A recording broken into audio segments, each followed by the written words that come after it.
All right, I am calling the Wednesday, July 27th, 2022 Code Review Task Force meeting to order at 5:30 p.m. The clerk will please take roll. Sarah Albrecht, absent. Tim Hull, absent. Donna Jensen. Here. Gordon Nembider, I'm sorry, Godin. I'm here, you know. Hey, you. Andrew Newsma. Here. Good enough. Nancy Nyston. Here. Mike O'Brien. Here.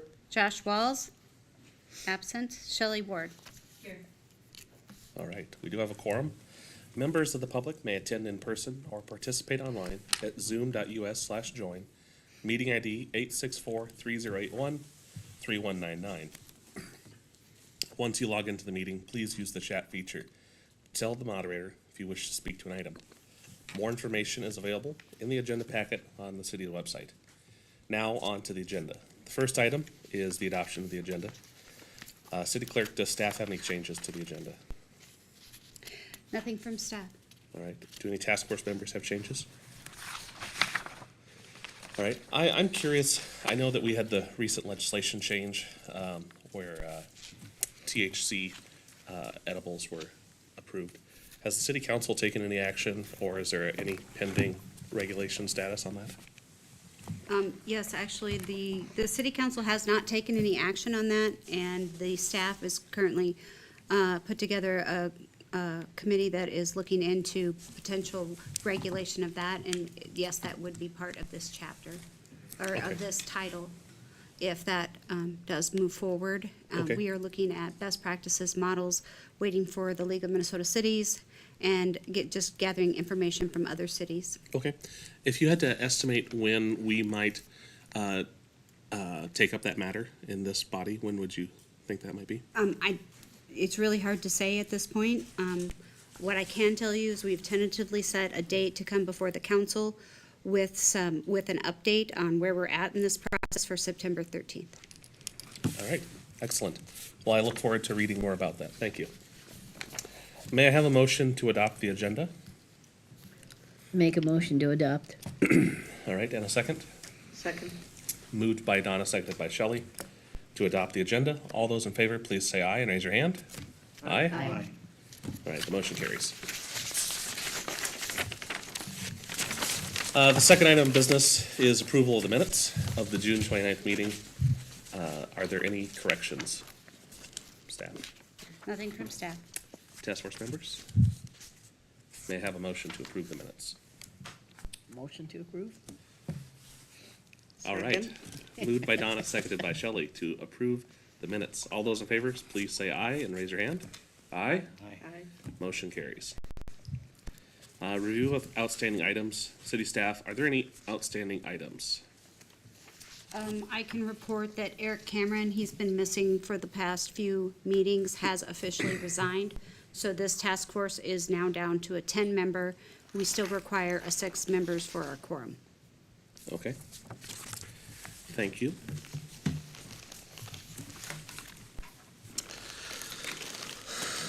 That will take us to the final review of Title III, Chapter 23. The final version was included in the meeting packet. I'd like to, before we review it, I do have a few items I'd like to talk about. Do city attorneys or staff have any comments? Okay. Nope. Changes that you looked into? So it's a 13-page document. It has yellow highlights for some recent updates. And I wanted to talk through, I believe it was in this one. It would be 323.4, granting of licenses, and specifically point B, transfer of license. It says no license may be transferred to another person. That has been stricken. So I believe that would still mean that no license can be transferred. And then we see under C, death of licensee, that the personal representative can operate for up to 90 days or at the discretion of city clerk. I just wanted to make sure, are we consistent? I think we are, but across all of our different licenses, if the death of licensee occurs, we allow 90-day operating window on all licenses, is that correct? I think all the ones that we Yes. went through so far. Okay, great, thank you. No? I'm sure aware of in specific language. Basically, the issue's not addressed, I don't think, very clearly on some items. Okay. And perhaps, Chris, you could remind me, is sampling allowed, and what is the general premise behind that? Like, when is that allowed? I'm gonna paraphrase it from a non-legal viewpoint. Please. Is sampling is permitted. It's, state does allow sampling. It's the definition of sampling that gets kind of vague and not, in my opinion, not extremely clear. Okay, That may be where the question always comes up. The State Department of Health, I think, is pretty clear on where that begins and ends, when it becomes more of a social activity versus a true sampling of the product. okay. And has the city had any issues with sampling and that line? Not in recent memory that I'm aware of. Okay, I don't think so. I don't think so. okay, thank you. That's all I had. Do any task force members have further comments on chapter 23? All right, may I have a motion to approve the final version of Title 3, Chapter 23 as included tonight? Motion. All right, moved by Donna, seconded by Godin, to approve Title 3, Chapter 23 as presented. All those in favor, please say aye and raise your hand. Aye. Motion carries. That takes us to number 5, questions and comments from the task force. And that was included in the packet tonight. Do city attorneys or staff have anything to add? That's good stuff. Okay. Do any task force members have further comments?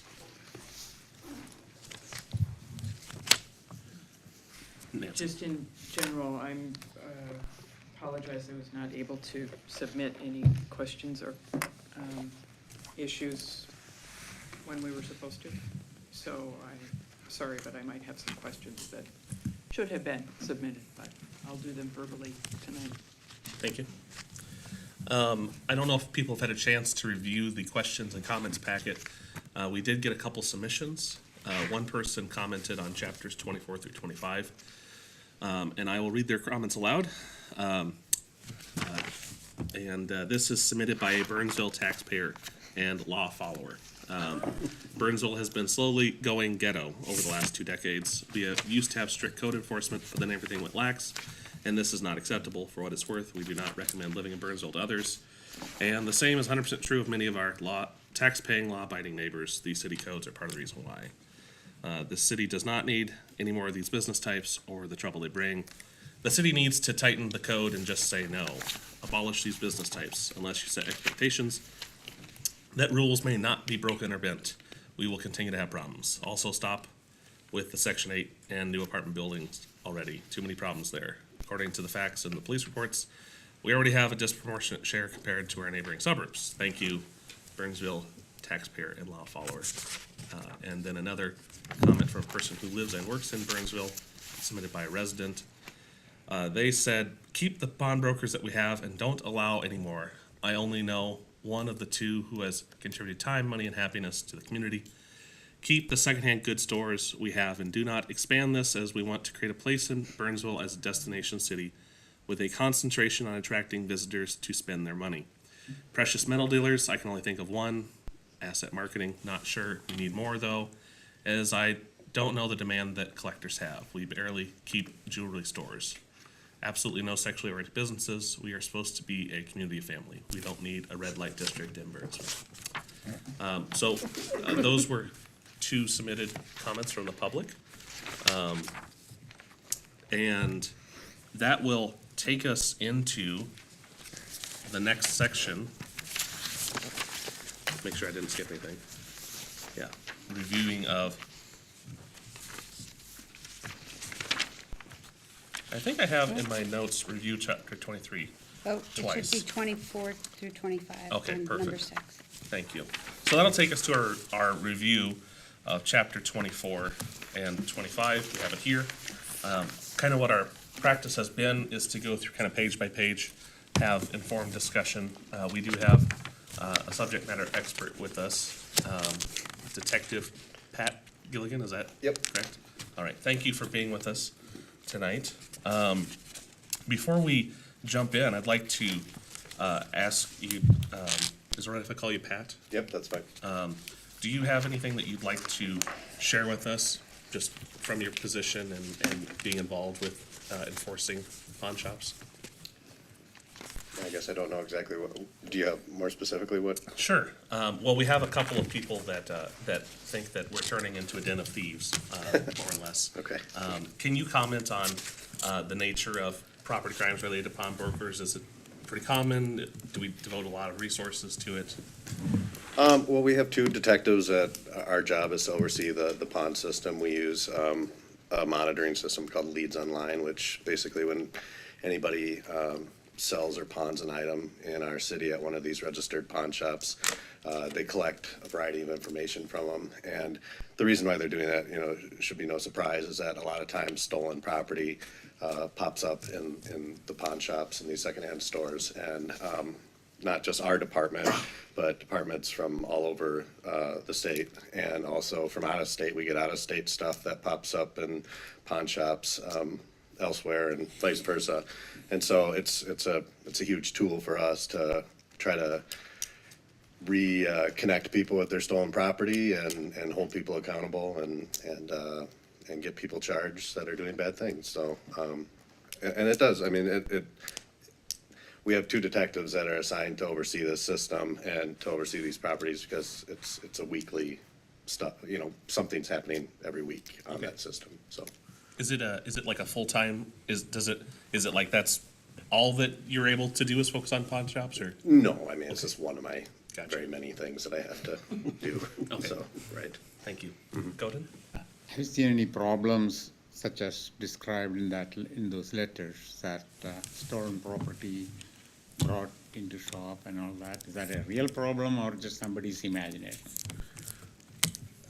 Is there a problem with stolen property coming Yeah. into our pawn shops? Yeah. I don't know if it's a problem bigger than any other city, but it's, I mean, we consistently have stolen property show up in our pawn shops. Would you be able to characterize, is it dozens of times a year, or is it hundreds of times a year, thousands of times a year?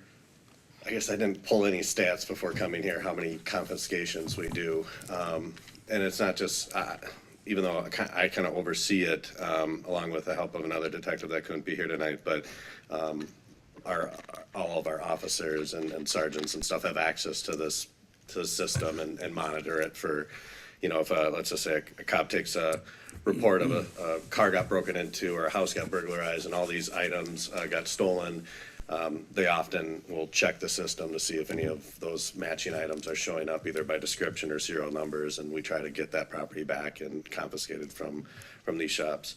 I don't know the exact numbers. It's often, I guess. Sure. I Okay. mean, And Chris, do you oversee the licensing of pawn shops? Is that part of? No. Okay.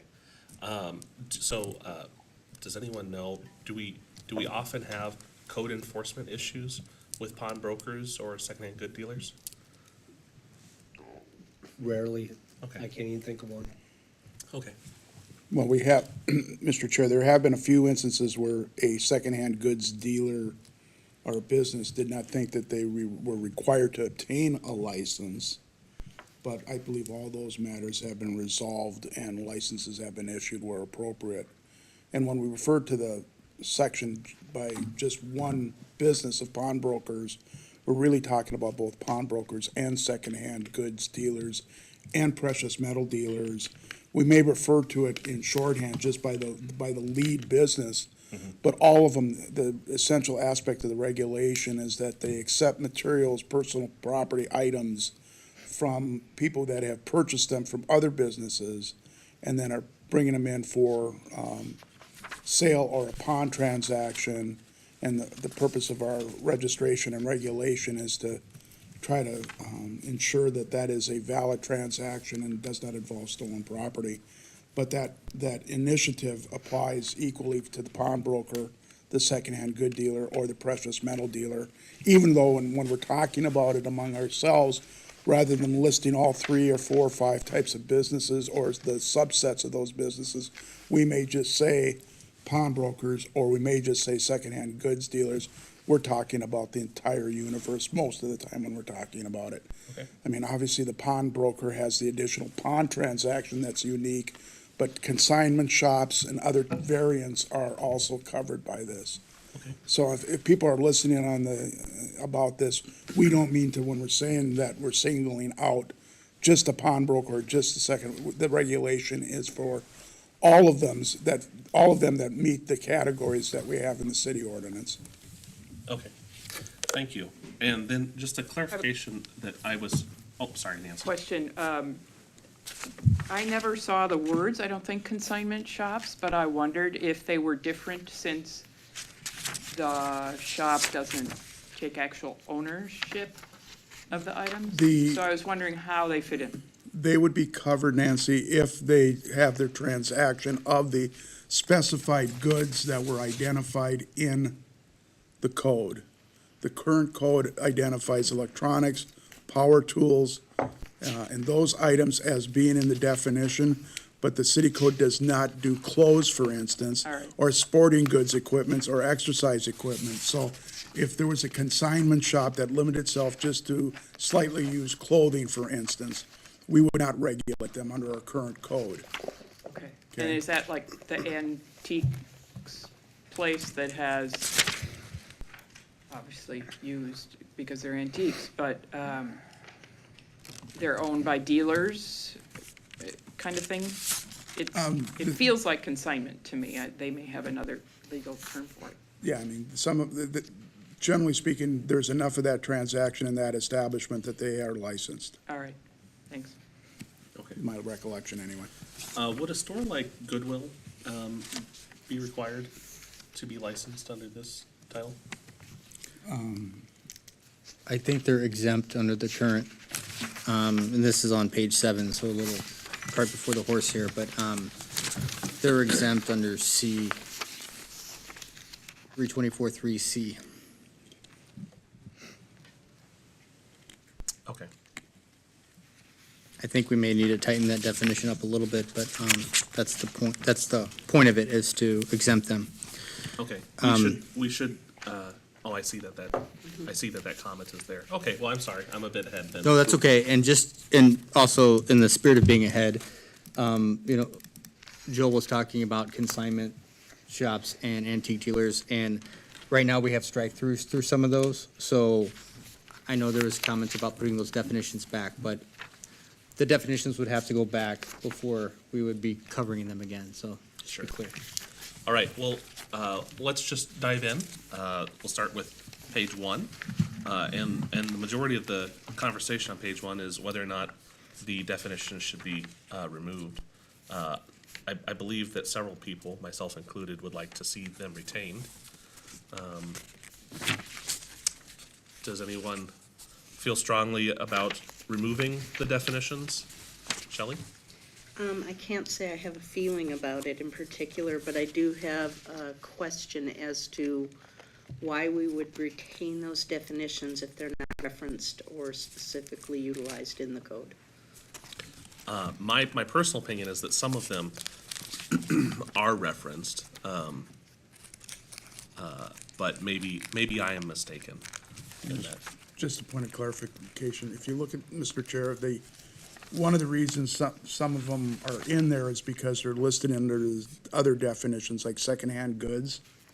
If you look at the listing of A through E of the secondhand goods definition, that's where you would pick up the definition of electronics or power tools. And so the issue would be, well, if we're gonna retain the definition of secondhand goods and keep that definition, then we should keep the other definitions. But if we eliminate the secondhand goods definition, which itemizes specific types of secondhand goods, then it may not be necessary to have the subsidiary definitions. I think that if we're going to title Chapter 24 Pawnbrokers, Secondhand Goods, and Precious Metal Dealers, it would probably make sense to retain the definitions. Yeah, I would tend to agree with you. If the title contains secondhand goods, it should be defined. Okay. Nancy? I did not take the time to see if every one of these is referenced, but if there are some that are obsolete, I would hope that we could exclude that. And I don't have examples since I didn't take the time to do that. But if you, who have gone through this quite thoroughly, know that there are some that are just not useful anymore, that would be good to know. But otherwise, surprisingly, I hate definitions. But it used to be my job to write them. It's horrible. I would say retain them. Michelle? I would like to make a suggestion that maybe we go through and if the definition is referenced in this chapter, then we keep the definition and, accepting maybe like, I'm looking at like licensee, right? We all know who the licensee is. We all know what the licensed premises is. I think that that's been defined well in other chapters or reasonably inferred. And I think that, maybe some of the, like, if we specifically are referencing an item containing precious metal in this code, then we need to keep that in there. Yeah. If it's not in here, then we'll take it out. Does that sound good? We'll come back with a modified list for you next time. That appears to be satisfactory by looking at people's faces. I didn't see any terms in here that were antiquated, like we had in the tobacco section with Lucy's. All right, I had a yes. grammar question or a word choice under pledged goods. What paragraph or page? Page 3, it's the last item. Oh, The word thank you. chooses didn't make sense to me. I think that's supposed to say something. Other than chooses as an Goes action. in action, Chose. or, so I Yeah, really don't know what the word should be, but chooses isn't the right one. Or I think that would be Chooses. chooses. Chooses, which I don't think is a word. All right, So change it or define it, I guess. we'll figure it out. All right, thank you. Good catch. Let's proceed to page 4. Recorded or reportable transaction. A says the bulk purchase of consignment or new or used merchandise from a merchant, manufacturer, nonprofit, or wholesaler having an established permanent place of business, and the retail sale of said merchandise must be, provided the pawnbroker, secondhand goods dealer, or precious metal dealer must maintain a record of such purchase. And there was a comment that there was some confusion on that. And maybe an attempt at rectifying that it was like business to business wholesale type things. Is there still question on that section? And I'll refer to Jared because I think that's his initials.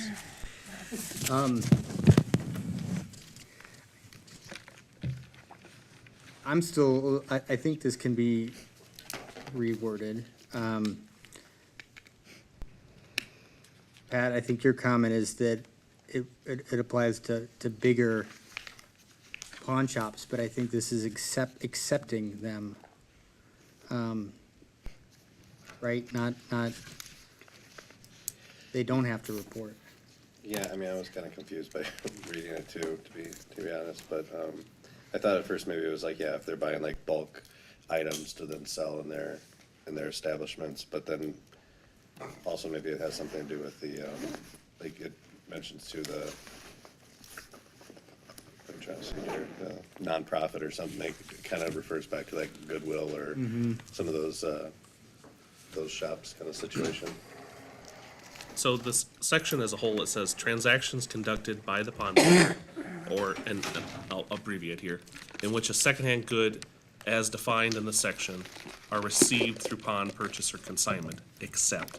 So we're saying that it's a recorded or reportable transaction, except that it's a bulk purchase, except that it's a retail or wholesales of merchandise originally received by pawn purchase, except that trades or secondhand goods for items of greater value, which I find that problematic, that that we would not consider a trade for an item of greater value a recordable transaction, and except in which transactions are renewed, extended, or redeemed. Shelley? So, yeah, I agree with you about C. If I'm trading in something and getting something better, that makes sense that we probably wouldn't want to exclude that, because if this greater value item was a trade-up and I profited from it, that's probably cool to get away with. But the real thing here with the bulk purchase, I think, was maybe related to some of the auction stuff that was in here before. When you have an estate sale and an auctioneer buys a whole estate and brings it in, I think the goal was not to require them to record every single item that they bought in bulk, and that makes sense to me. Yeah, I wonder, I'd offer an alternative definition, I'm not for sure is accurate, but, so, let's just pretend that Goodwill was licensed. They do sell new material as well, not just everything that's been traded in or given to them. So sometimes these used goods dealers will, buy Right. brand new something and sell that. And I would assume it's our intent to not say they have to record that transaction, because it didn't originate from a secondhand good. But I don't know if that's an accurate assertion. I mean, I think also with those types of stores, you wouldn't think if you stole something, you would go donate it, I mean, I think the likelihood of these things being stolen or, obtained illegally are probably lower, I would guess, but. I have a question. Yes. What does that paragraph C even mean? I mean, why should it be there? You're saying what does C trades or Yeah. trades of secondhand goods mean? Right. Is that kind of relevant to have that? If you take that out completely, does that change anything? It would, if we struck C, it would mean that if you traded for something of greater value, you would still have to report that, which currently you don't, The dealer would need to record Or that. the dealer. Somewhere else it says that you have to report? Well, it's calling it so what we're defining as a recorded or reportable transaction. So the code later on says that you have to keep a record system of all transactions. And we're defining that recorded or reportable transactions excludes, today with C, secondhand goods of greater value. Okay, so it's to connect with that is what is here, okay. It seems that it's trying to say that if a secondhand place or a pawnbroker or somebody buys from a merchant, it's different than buying from an individual, is what it seems to me, that it's just that piece of it. I mean, there's a lot of other words, but that it is the fact that they're buying from an establishment rather than from some individual who perhaps stole it. So No, you could be my brother-in-law who went online and bought God knows the bulk of the DVDs and then had them all in his basement to sell for 20 years almost. If you would define that as a merchant, I don't know. I guess I'm thinking that, a store may donate something because they have it's no value to them anymore, or I don't know. They have 10 CD players or something that they just want to sure. deal with, get rid of, and it's assumed to be legitimate, since a merchant is the one. So if Walmart gets rid of a bunch of old DVD players, that the pawnbroker wouldn't need to consider this a recorded transaction, would be how it's written. That's my, So I think it's obviously unclear. So I think that brings up the question of what should the exceptions be. We could start with, there should be no exceptions. That would make it easy. living in established permanent I'd like to ask a little further thought into the question than just what should be exempt, is what is our intent and purpose with requiring recording of transactions? because that will dictate the reasonable exceptions. So do we have some clarity around why we're requiring? Is it tax purposes? Is it inventory tracking? I mean, there are a lot of different reasons we could be doing that. I believe it's primarily to put it into the automated system that Pat was referencing, that the police can check and index periodically.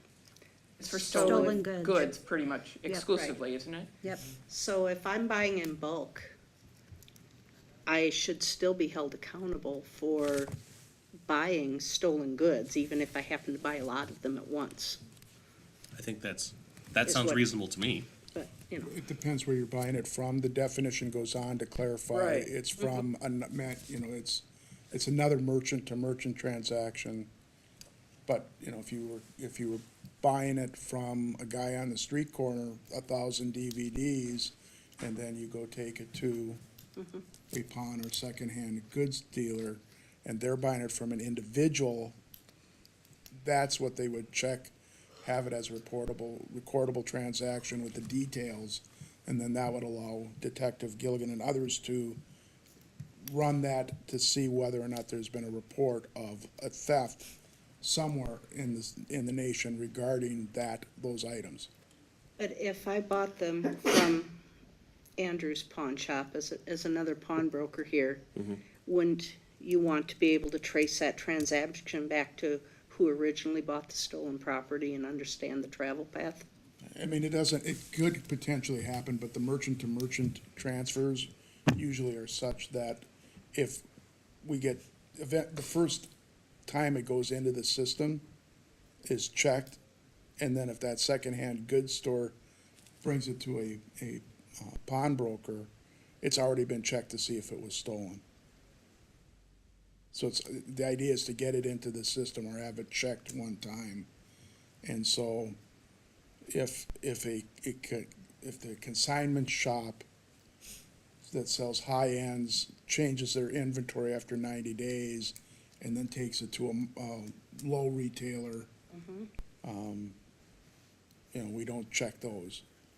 So, there are certain stores like Marshall's and others that specialize in clothes that are taken off of the display racks in other clothing stores, same with food elements. Now, when the city was looking at those types of things 10 years ago, when the ordinance was last comprehensively reviewed, those types of transactions for those products did not raise the concern of stolen good transfers. And so that's why they were basically exempted from regulation. I guess I'm just thinking that if I So- was a clever thief and I set up a network to keep things moving and keep you from tracking me, that'd be my approach, because I'd use that exemption. Pat, please note her name. You have to have an Michelle, established merchant-to-merchant permanent place of transfer. business. Michelle first, then That's Jody. right. Michelle? I just wanted to say that I agree. I'm confused by some of this as well. And so I think we should bring back some clarified language here to make sure that when you read through it, it's not like being interpreted differently by different people. So let's see if we can clean this up and bring you back some better language. Godin? Hearing all these things, it seems like what I understood was that if it is from a business to business, you don't bother about it. If it's from an individual, you record. It's only two things that I thought I learned from all this, hearing all this discussion. Is that true? Is that kind of basically the summary of this? I think that is a spirit of the spirit of the law. I'm not sure if that is technically true, given how it's poorly worded. I would personally like to see the city come up with clearer language for A, and I think that, as Godin said, the intent of this is to allow, to permit business-to-business transactions to happen. However, I would like to see B, C, and D removed, and I would like to see them no longer be exceptions. So I would not like to see an exception for pawn shop to pawn shop transactions if it originated in receiving it from an individual. I would like to not see there an exception for the trading up, and I would not like to see there be, well, I'm curious, I'd like to understand why we wouldn't be interested in transactions regarding redemption or extension. We already got those. And Yeah, I mean, I don't think that really, I mean, people renew ponds all the time as a loan, you know, and extend them or redeem them, and, I mean, they're already in the system, so I mean, I don't think we need to track them further at that point, because they're already there, we can find them, we can search them. Is there, so transactions in which a pond is redeemed, so is redemption as well? Is that something that the city is interested in? No. No, So if there was a stolen good and then it was redeemed, then we say it doesn't matter? Or I'm confused, like, how do we know who redeemed it then? If we don't say you have to track the redemption? person The who- person who pawned it originally, so let's say you take your watch in. Oh, thank you. Okay? When you take your watch into the pawn shop or to the secondhand jeweler store, and you give it to them, and then upon you get a loan, if you took it into a jewelry store, you might buy a new watch, and it is then put into the system, you know, then we would check to see whether or not it's stolen. If at a later date, you've hit the Powerball and you wanted to redeem and get your watch back, you're just going back to the pawn shop to take your watch back and redeem it. There's no transfer, that triggers an interest on the part of the city to check whether or not that item is stolen, because it was already checked once, and it's not changing hands, in effect, it's just going back to you. Thank you for explaining that. I gotta watch more Pawn Brokers, Pawn Stars, I think. Yeah, it's a misunderstanding of the system, maybe. Yeah. So as far as B though, if I'm reading B correctly, we'd say an exception would be a retail sale of an item originally received by pawn in which all holds or redemption periods have expired. So if I pawn my watch, I don't collect it, and then you buy my watch, that would not be a recorded or reportable transaction. And I'm wondering if the fact that you're buying a previously pawned good that I didn't redeem should be reported. Again, the exemption is predicated on the idea that it's been checked when it Checked first came already. Already into in there. this, into that secondhand system. Okay. So it's already entered and trackable and usually cleared in those, so you don't have to go back and do it another time. Now, there, obviously, you know, something could be missed. It's not reported as stolen. You Right. have all sorts of situations where the system could fail a little bit, right? But the idea there is that, once it goes into that system and is checked, it's clear and subsequent transactions aren't necessary to, achieve a law enforcement purpose. So clarification I have then, I'm curious, if I pawn my watch, and I don't pick it up, and then someone, I guess, are we requiring any records on sales from pawn shops? Or is the purpose only on the intake? We don't care what the pawn shop sells, it's only when they bring it in.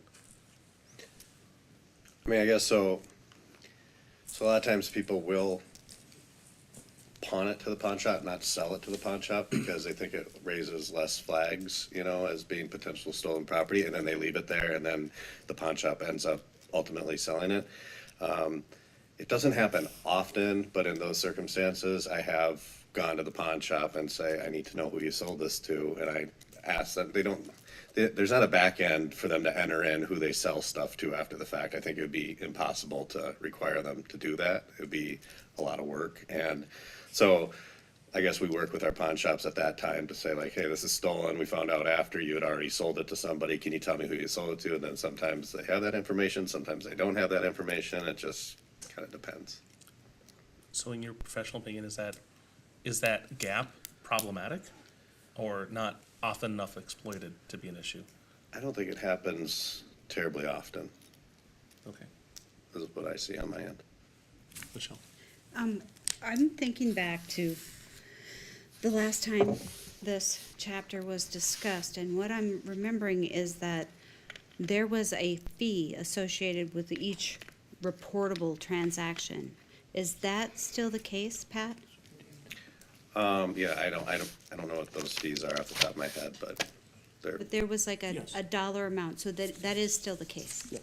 So what I'm thinking about is that when the council wrote this, they wrote it in such a way so that the pawn shops were not having to pay a fee twice on the same Right. product. Sure.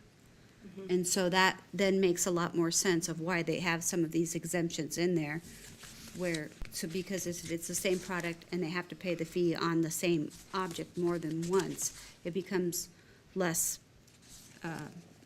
Attractive. attractive to. And that was also why the secondhand goods definition was put in, to limit the types of products that were requiring transactions to be recorded and checked through leads, because we would then be doing closed consignment shops and Right, hockey sticks and skates and, you know, those types of low-level issues with properties that generally have not had a theft and fencing type of situation to be concerned about. right, and that's also why the nonprofits were exempted. Yes. Shelley? I still have an agreement with Andrew here on point C that I think we need to note. Because when you're trading up, you're bringing something in that should get entered into the system. And I don't think C should be exempted. Was there any disagreement on that? It- Nancy? It seems that if you bring something in and they give you something else, the something else has Higher. already been recorded. The something else Well- has, but not what you're bringing in.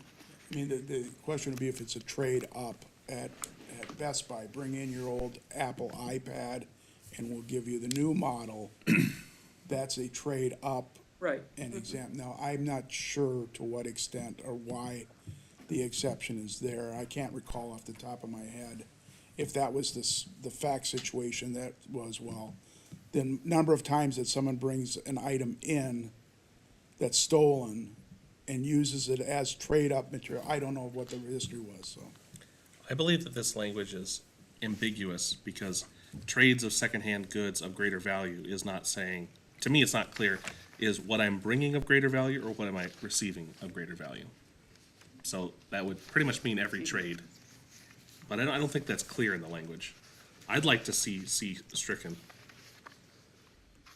Do people agree? Nancy? Are you Just making a motion? In general, all of these rules feel onerous to me.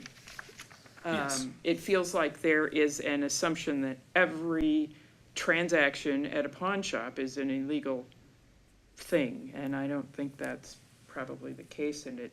So, in general, that's my point of view, is that it feels like there are so many requirements here on these people that, having exceptions feels better to me if it can relieve some of the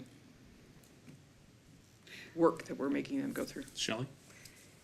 I think what you're saying is true, but I think you also make a choice when you go into a profession that's used frequently for illegal activity or as a vessel thereof, that you need to be willing to do that. Whether the cost of these transactions is cost prohibitive to the business, I think is a valid concern, though.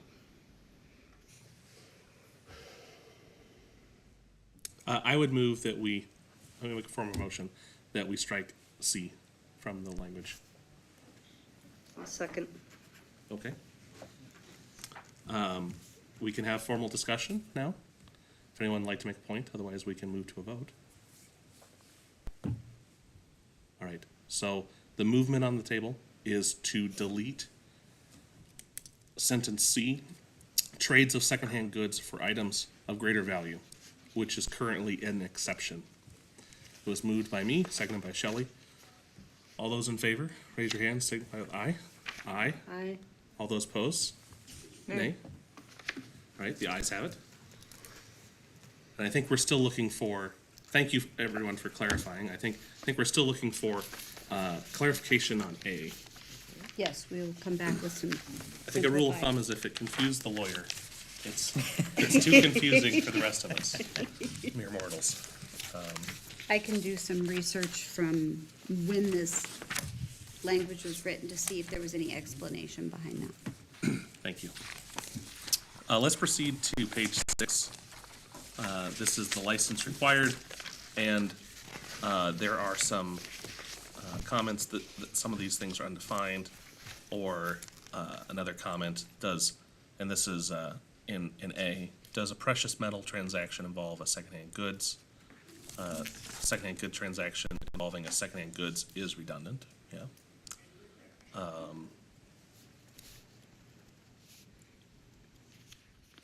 Do we feel like we need clarification in A or B? I think we're leaving the definitions, so that should alleviate some of the issues.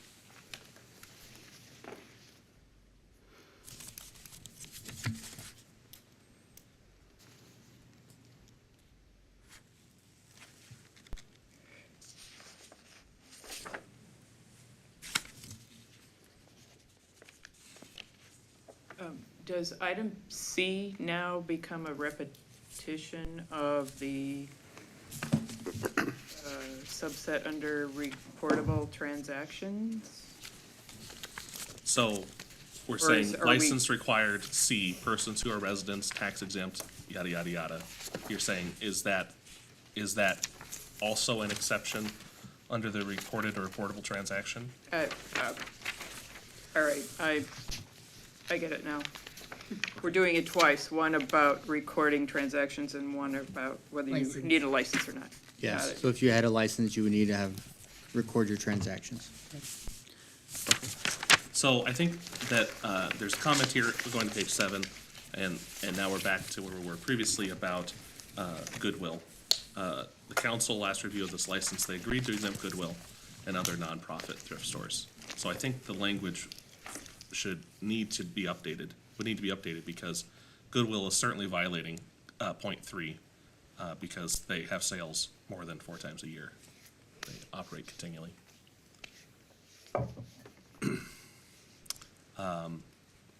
Would there be a good way to specifically exempt nonprofit thrift stores? Isn't Goodwill a for-profit, though?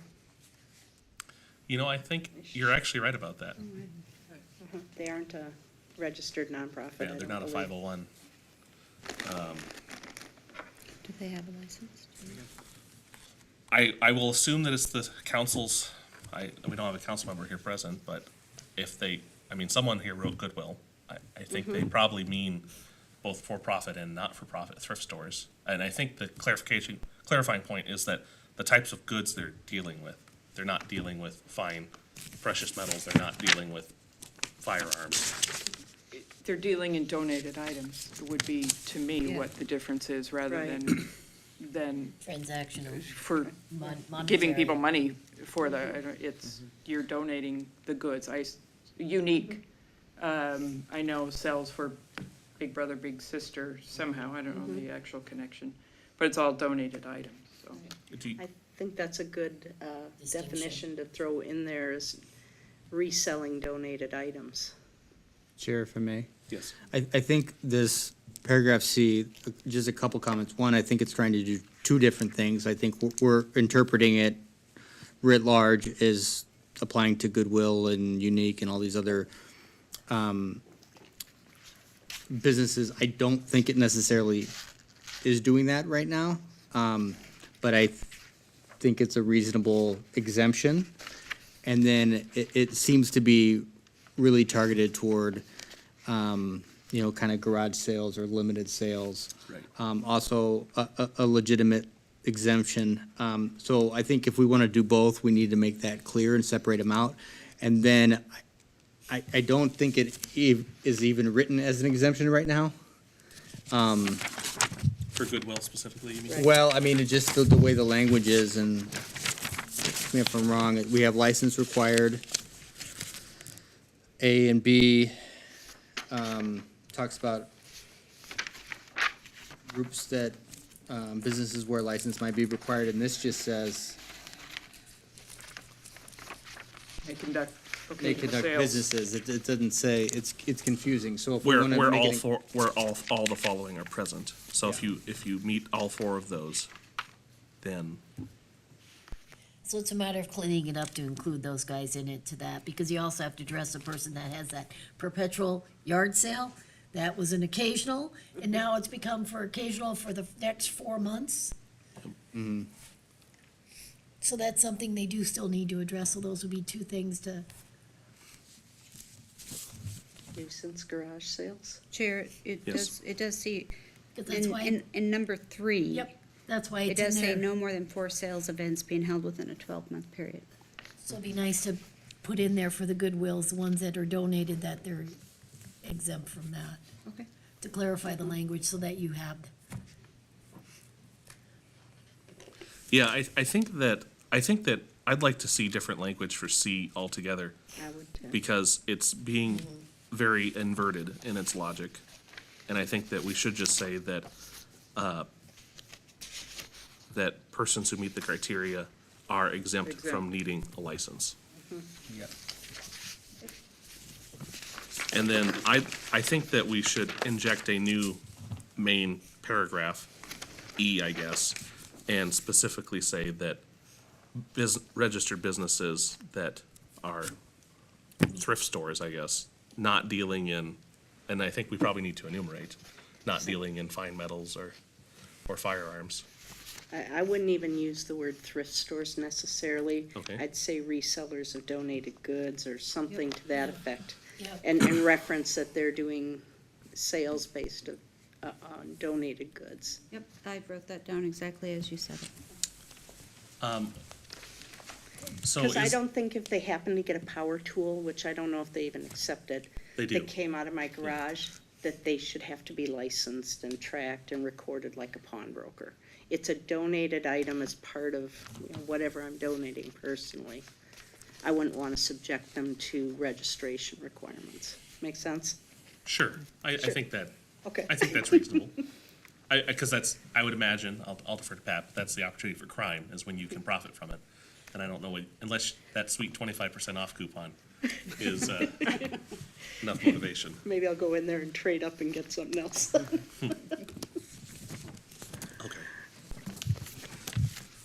Assuming, Pat, you don't have any concerns with No, thrift I mean, stores. we're not getting phone calls from people saying, I think I found my stolen stuff at Goodwill or Unique or whatever. I've never gotten a call like that. so. Okay, and I excellent. would think they would be red flagging if somebody came in with 5 saws or 5 of this or that.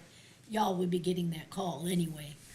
Robin Hood of Maybe, Burnsville. I don't know. Yeah, okay. I wouldn't say we would, but So, my takeaways are that C is gonna be reworded to be more affirmative, less inverted, and we'll add an E to exempt Yep. thrift stores. Got it. All right, that takes us to page 8, and this is new language. So we're requiring a bond for pawnbrokers, and there's a question whether or not it's just for pawnbrokers or whether it would be for everyone else that we're regulating under this chapter. And I'll ask that maybe of city attorneys. What's the question? Do we require bonds for precious metal dealers or just pawnbrokers? Because Well, this would say so- pawnbroker, Yeah, but this was just that says the intent? pawnbroker. Well, the question came from Erica, right, because other cities do have this, so, you know, the question is, do we wanna have a bond? And it could be pawnbrokers, it could be precious metal dealers. Whether or not we feel this is necessary or not. Just a thought, could we require it just for those that have recordable transactions?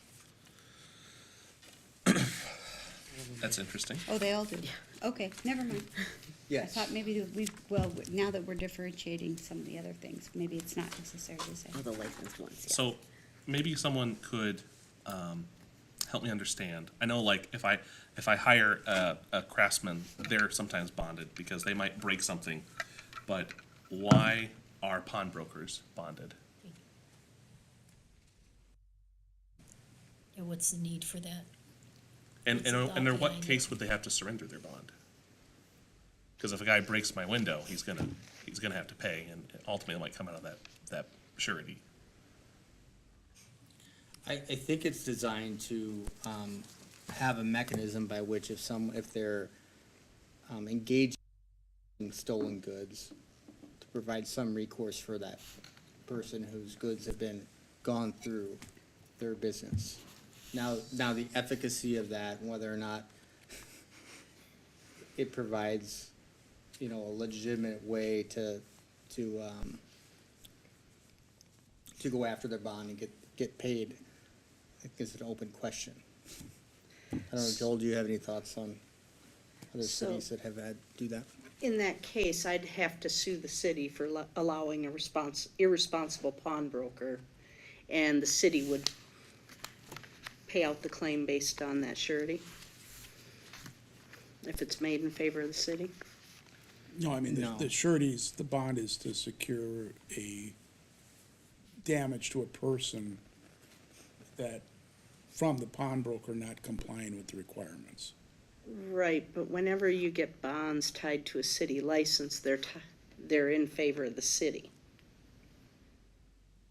Well, yes and no. I mean, a subcontractor can go against a contractor's bond, for instance, on a performance bond, as well as the city can go against it. So, the answer would be it depends on the nature of the bond, obviously. Okay. I mean, I was not involved with this language, so No blame. no, No, so I- I'm I don't think a bond is a bad idea. Yep. I just want to understand how it would serve the good here. Cities that. Sure, and maybe we just need to do a little bit more investigation into what these look like for other cities and what the bond looks like, because it doesn't make sense for the city to say, hey, you have to have a bond, and then if your scenario is correct, Shelley, where then resident has to sue the city and the city has to sue It doesn't the surety, agree. that Yeah. makes no sense.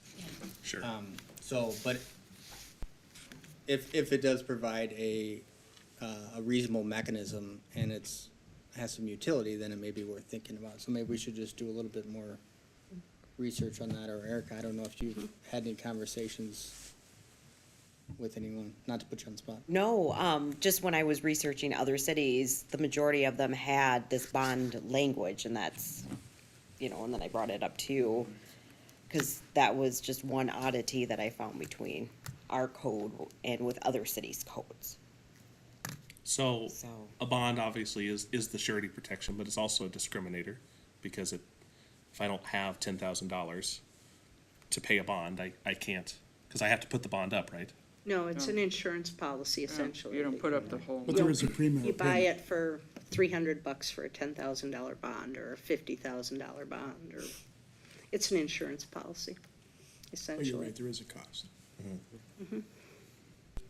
I think that I'd like to see maybe I'm not opposed to a bond, but I think if we're going to apply it to pawnbrokers, I don't see why we wouldn't also apply it to the other persons regulated under this chapter. I don't know why we specifically exempt precious metal dealers, for example.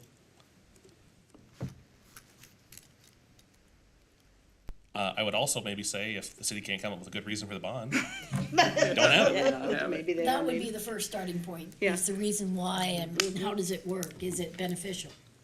Yeah, maybe we can get our hands on a copy of a bond from another city and just see what the language Okay. looks like. Okay. Then there was comment about the public nature of hearings and suggestion that that be removed. Are there public hearings on all license applications? Is anything still publicly a public hearing on Liquor, liquor? currency exchange, that's by state statute. I can't recall if the pawnbroker in 325 is a mandatory public hearing, might be. We can confirm that. For some of our secondhand goods, it would just be whether the ordinance has it or not. Okay. So I don't think it has currently been removed, but I think that if it can be removed, I would be in favor of removing it. I think that's a added process overhead that might not be necessary. Shelley? I would almost tend to disagree with you on that, because this was one chapter that we actually received public comment on, and the public feels strongly about, because That's we fair haven't point. received a lot of input on other things that were, so I think there is some maybe controversial input out there that the city should hear as part of that process. When there is a hearing, can the city, I'll use the word discriminate, can the city discriminate against an applicant for any reason or only the enumerated reasons? They filed it incorrectly, they falsified information. Could the city say, we don't need another pawn shop? No thanks. Well, the public hearing is just an opportunity for the public to come in and make a comment on the application, but the application requirements are what they are in city code. So if they otherwise meet the requirements for city code, the license is gonna issue. So that's why it doesn't necessarily make sense to have a public hearing on something like this. I'm just looking at it, it actually says right here, the council may in its discretion grant or deny the application. So does that mean if they meet all of it and they just don't want another pawn shop in the city, they can deny it? So I think we'd be talking our licenses shall issue or may issue. Where are you looking at? At Bottom the of A, last sentence that of A. sentence. Yep.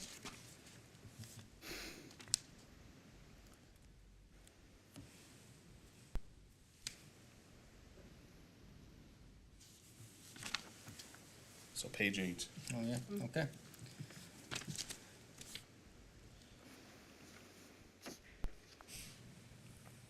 So we have it as discretionary, but. We what was your aware of any? comment? Yeah, please. No, what was your comment, Andrew, just So, clarify. so apparently the city can discriminate and decide we don't want to have another pawn shop. Do we do that for other licenses generally? That would be only about 750. Go to? This is somewhat similar to the question of 3/4 of a mile between liquor stores. You're trying to limit. So without specifically saying that, in a sense, in my mind. So should we actually say the city can have only 3 pawn brokers, or it's a kind of, what is that discrimination? That, what does that? How does the city come up with the decision of?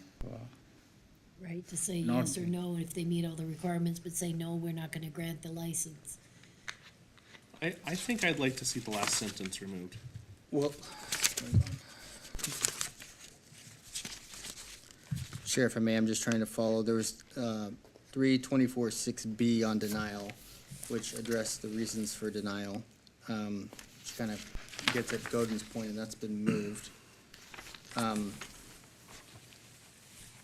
So we still have to, so if you go to 324-12, skipping ahead, we still have enumerated reasons for denial, so it's not like, we have discretion, the city council has discretion, but of course, we have to fit within the rubric of this ordinance. Is that certain though? Sorry to interrupt you. I mean, those are reasons why they may deny, because it says may be denied for one or more of the following reasons. So it would certainly, to me, be written as an exception that, well, we could also deny for, Sure. Yeah. we don't like how you look. Well, I think we're hearing deny, but it says grant or deny, in spite of these things. It's not necessarily for the sole purpose of denying, which of course we assume because we have the discrimination radar up all the time. And it could be the opposite, where they want to grant the license for somebody who maybe has slightly broken one of the other Right. Well, rules that, I think they should change the discrimination criteria if they want to say, we don't have to there's a difference between saying we don't have to choose that 1 through 4 on 324-12. There's a difference between saying, well, yeah, you did commit fraud previously, but we've decided that you've reformed and we're not going to discriminate against you. There's a difference between that and saying, well, you actually haven't done any of these things, but we are still going to deny your application. But on the same tone, the city council also needs to respect the people of the community. And if the people of the community don't want another pawnbroker business, should we say that they have to have one just because of some arbitrary law that the city has to accept the application? I mean, I don't know. Absolutely not arbitrary. I think the council would be in trouble if they just up and said, Ignored. you know, today we don't like Speedway stores, and so we're just not gonna allow you to, even though you followed all of the rules and We'll regulations and, license so I don't personally want a whole bunch of pawn brokers in the city, but I can't imagine we wouldn't have to have some specificity about why they could deny, rather than Yeah, we feel like it. feel like it'll get you in a whole lot of trouble. It just, from a business person's perspective, that is just not tenable. And your average person may not understand that you have to have a business reason behind it. They just may say, well, we just don't want any more, so you guys just don't do anymore. Well, there's certain regs that the city and the council and everybody else has to go by that your citizens may not understand. Just like apartment buildings.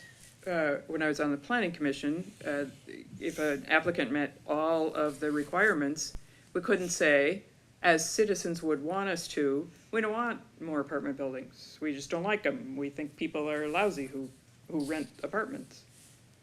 But you couldn't deny it based on that. So I think the way that it's written right now is they could be denied for an arbitrary reason. And I think that we should allow exceptions. Do you disagree with that characterization? Yes. So they may grant or deny the application. Based None on, of the city council's decisions on the can be rule. arbitrary, capricious, or made with a discriminatory intent. Not just limited to this chapter or any other, all of the city's actions, the threshold determination is you have to have a rational basis for the decision. You can't be arbitrary and capricious. And if you're acting with a discriminatory motive or intent, your decision is subject to being reversed by a court or thrown out. Would it be arbitrary or capricious for them to say, we don't want more than 4 and you're number 5? No, you could, if you adopted the regulations and said we have enough, my recommendation would be to put that determination in code. Sure. But when that determination is made, if they have a rational basis for it, depending on law enforcement capacity or the rest, the courts generally have authorized local units of government to limit the number of particular licenses. But would that clarification have to be made before?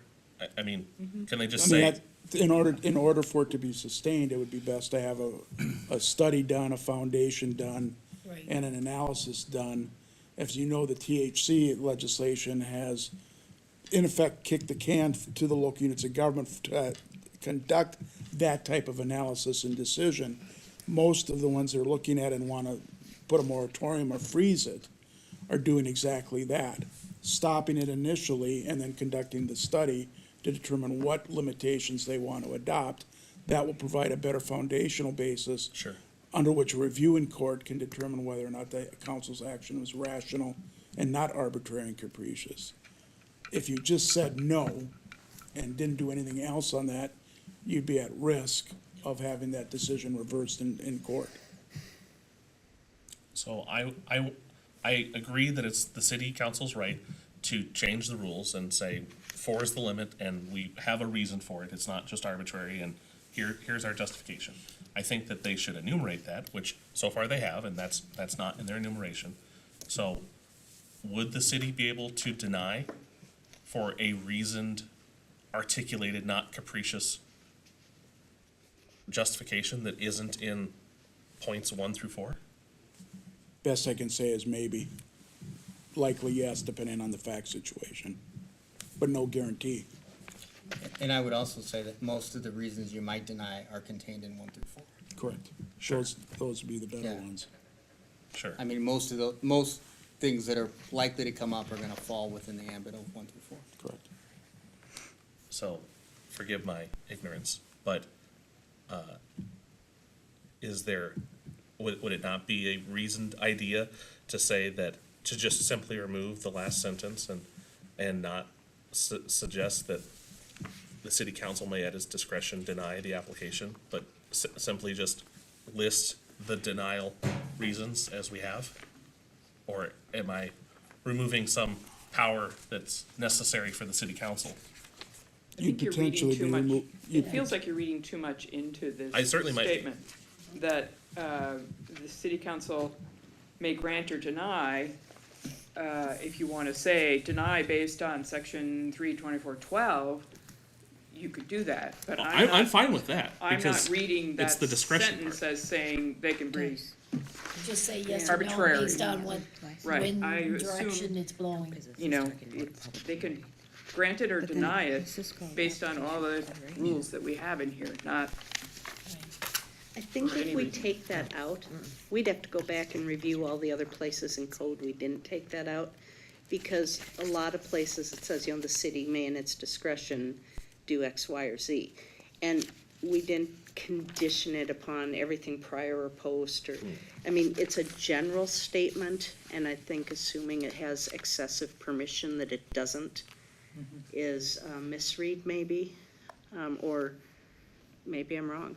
I just think that we need to be consistent with it. If we take it out here, we need to evaluate its use in the code.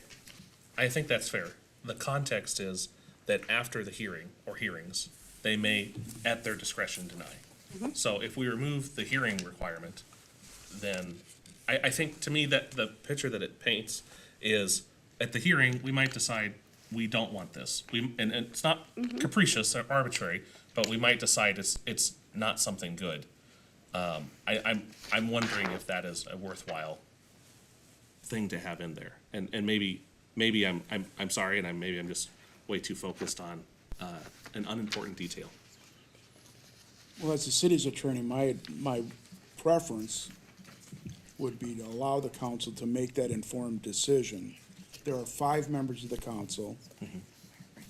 By definition, when you have 5 people, you do restrict or limit the likelihood that you're gonna have a dictatorship mentality and arbitrary actions.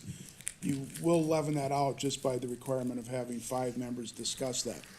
Secondly, some of these things are not cut and dried mathematical formulas where you're just going A, B, C are met, issue the license. In some of these situations, the person's past operations of businesses, previous experiences in other communities are all relevant to that determination of whether the elected city officials in a city determine that this license is in the public's interest to issue versus to run the risk of a lawsuit and deny the application.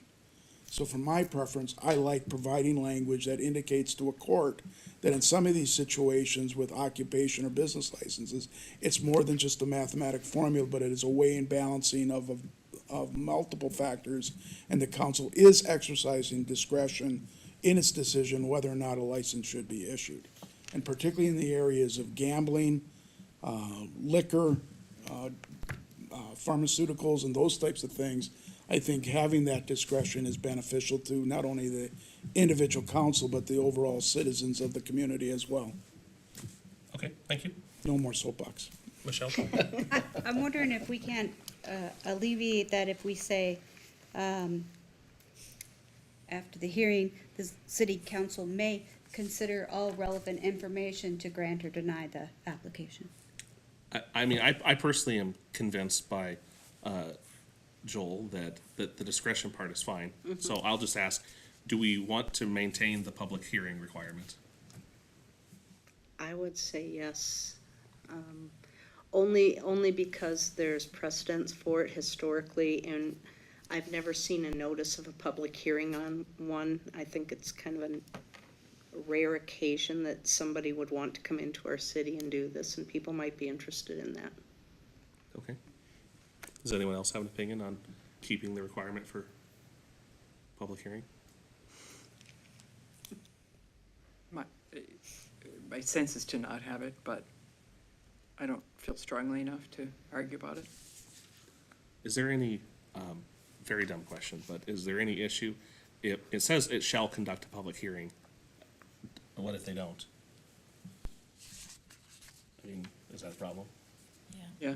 I mean, you make an argument that the license was improperly issued and is invalid, but the person that would likely be enforcing it would be the city. I mean, I've never seen a taxpayer lawsuit that challenges somebody else's license.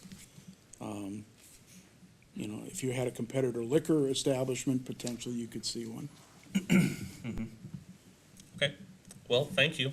I apologize for taking us down such a very specific path, but I appreciate the conversation. Shelley? I'd like to note for the record that you shouldn't apologize for having valid discussion that obviously needed to be had. Oh, thank you.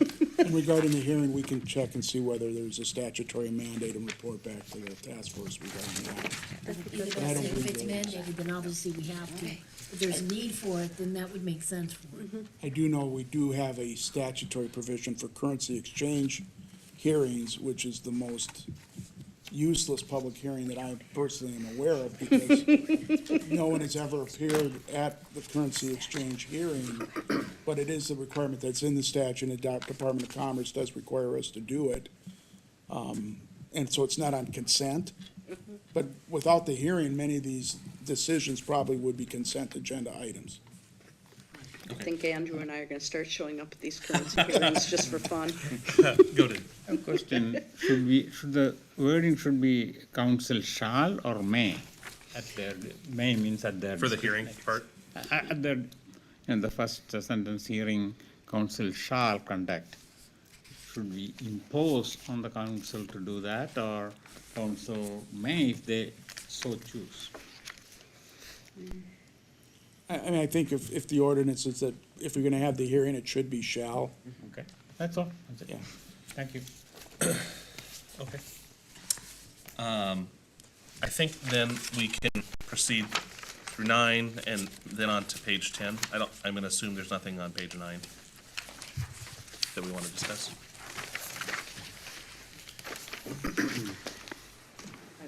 Yes, I have just a typo on the top of page 10.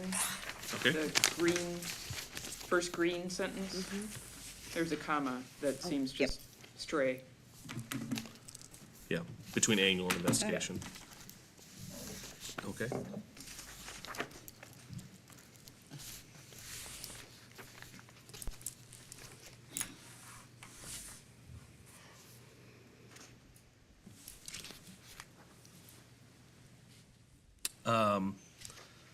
The license funds, no part of the annual license fee will be refunded to the licensee if the license is suspended. Suspended, revoked, or discontinued. Oh, what is the definition of discontinued? It was unclear to me if that was a city action or if that was if I just say I'm going out of business, I've discontinued. Well, you don't get your refund. Correct. Yeah, I think it's, That would be, It's exactly you're that. correct. Oh, okay. yeah. All right. That's on the button on that one. All right. No money back. Do we do that with the other licensees? I thought that you could get a partial refund if you, Yes, we do. I think that's, Some I per think it's state just statute. liquor, right? Yeah, and Just that's liquor. per statute okay, for that. all right. What is the license fee per year? Oh, geez, what is it? 380, 280, something like that. I can look it up really quick, hold on. it's not cost prohibitive for a business owner is what you're saying. No, but that's why the liquor license was in statute, because it was a much larger number. Okay. Thank you. I was curious on 324.9, we say that they can record, transactions on, paper, as long as they use ink, but I'm wondering if, It's page 20. should we just require them to use the ARS? And not suggest that paper is a valid medium? I don't know at this point in time if that would be a excessive administrative burden, but I do recall conversations when the ordinance was last amended, that some of the businesses didn't want to have to buy a PC and wanted to do some of the things still by paper. That was raised at the time. That concern may be gone now. Because they've all moved on to that Leads Online, which is a Correct. Online system. I mean, I would suggest that it puts a pretty great burden on the police force to have to go review paper records and not be able to use. It certainly would be administratively easier and more efficient, you're absolutely correct. I'm just not sure what extent it would be burdensome on the regulated community or discriminatory for those who don't have enough money to buy the computer, if that's the situation right now. Shelley? I think you do have some of that potentially still, however, power goes out. And if power is out for an extended period of time, and we've run into this in our business where we've got to track people coming and going out of doorways, and that becomes excessively burdensome to go back after the fact and put, 1,000 transactions into a computer at a later date, whereas you can keep paper records for a period. So I wouldn't want to eliminate their option to do that. If this is revised, I'd want to make sure there's a provision. We could ask detective, if we get in any paper transactions that we know of anymore? I've not seen anything like that. I mean, everyone entered, I mean, But would you know? I don't think I would. I mean, I think if anyone was taking in things, and just documenting them by pen and paper, they still have to go into Leads Online, and then it wouldn't be burdensome for me, it'd be burdensome for them, because they would be the ones that would be hand entering all these transactions that they did. Whereas other businesses, Pawnworks or Pawn America or whatever, I think they all just gets dumped into a computer and automatically uploads into the system at the end of the day's end or whatever. So I guess it's not really in my swim lane. I don't Sure. really know. So It doesn't affect me, I they, guess. our pawnbrokers use Leads Online, but are they required to use specifically that? Yes, in our city. Is that, so I guess I'm confused, cause I guess I don't, I mean, I'm fine if they write it on paper as long as it ultimately gets to Leads Online. Is that just policy, or they're saying, well, no, you actually will use our electronic record system or automatic record system? I'm not seeing that in the statute, cause it just says, well, you may use it in a format, not well, no, you can keep paper records, but you also have to use ARS. Right.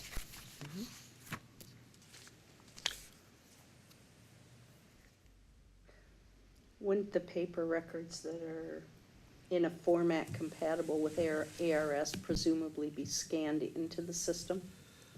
And that's why the requirement for them to be compatible with that?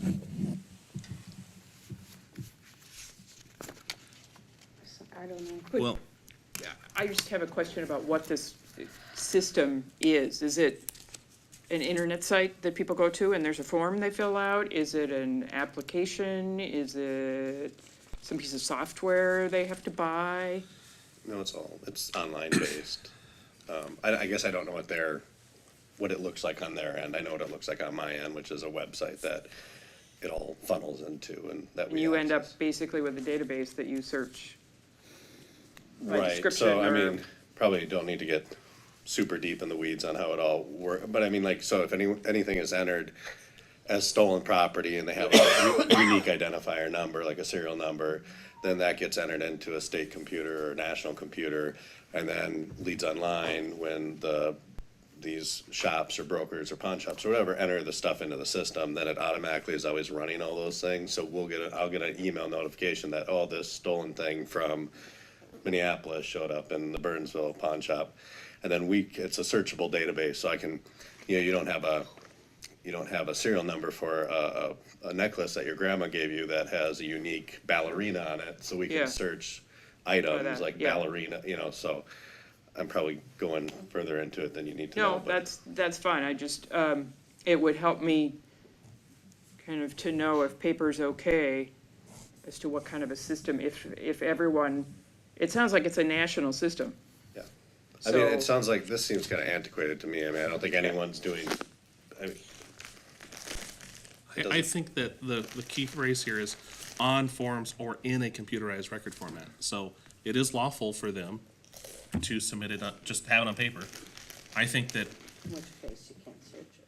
right, I think that we should amend that sentence to just say, using the English language in a computerized record in a format compatible with ARS.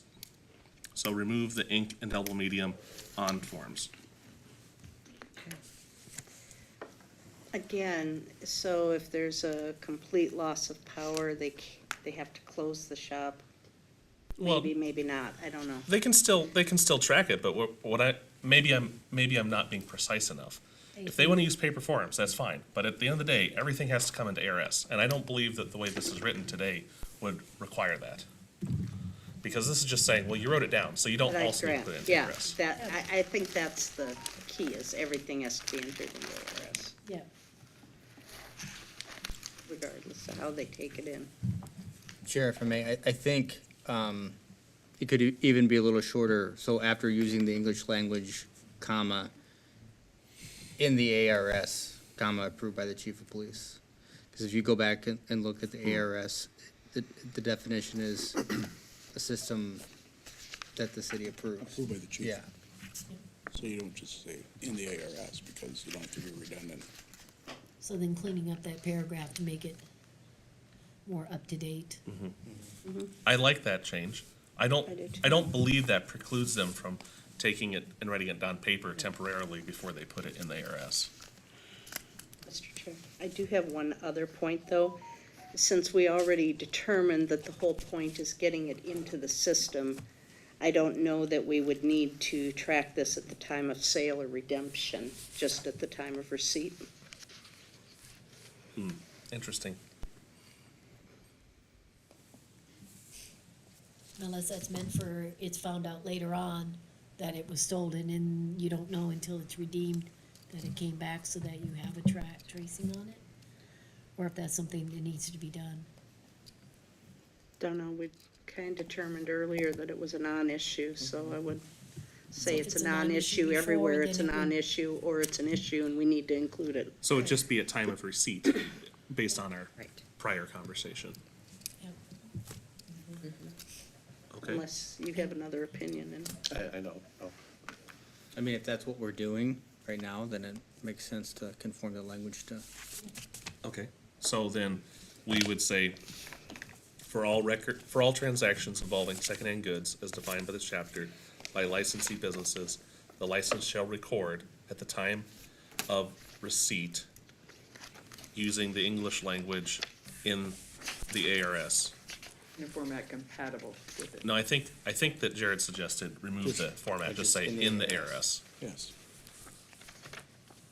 Are we keeping it approved by the chief of police? No, because that's in the Yeah. definition. Yeah. Just in the ARS, Yes. the following information. Go to, You know, in case of a power failure or something like that, instead of saying at the time, should be, say, give them some time to do that, or, you know, I'm just wondering loud. I think that's in there somewhere, man. yeah, it does say at Mr. the Chair. time of receipt. Yeah. So I think the precision of the language needs to be broadened a That little has bit. been an issue on some of the paper transactions historically, that they did not get them entered. And when you went to the, I think some investigators in the past found out that there was a stack of tickets that had not been entered, and that was a problem. So do we need language that so many hours after or something in there to In cover one that business loophole? day, or as soon as reasonably possible in the event of some sort of a,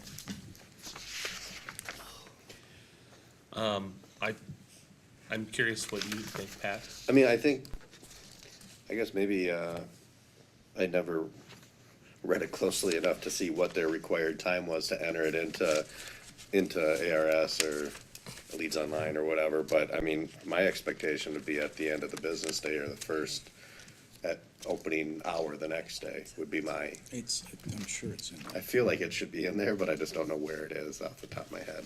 Or the next business day when you have whenever you have full power on within the next business day. Would make sense to be able to give them time to get all the entries in. well, obviously, if there's been a Oh, it big says by power 5 outage. o'clock. Huh?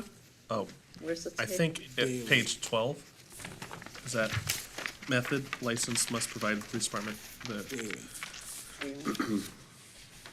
That works. C1 on Yeah, it's in A. printed page 8. One. So if somebody was without power for 3 days, we're not gonna be unreasonable with them, and mean, No. that's not, But it's not, we need to not let it get missed to where they Right. run into again of a stack of paper not entered. I don't think that, you know, the weird exception, I mean, when power is out, a business is Sure. very limited anyway, so they're probably not doing. Right. You just wanna make sure somebody doesn't shove it off to the side and forget about it. Right. Yeah, C3. Yeah, C3, I think handles this. So I think that if we just say, shall record, well, I think actually probably it's fine, because there is the clarification that by 5 the next day. Okay, I think while we're on C3, that also needs to be updated to say in the ARS versus in writing on forms approved. what, and that's in, oh, yeah. Which number? So now we're on page 12, C3. Page 12, C3. Method, strike skipping writing. ahead. But we need to Okay. say in the ARS.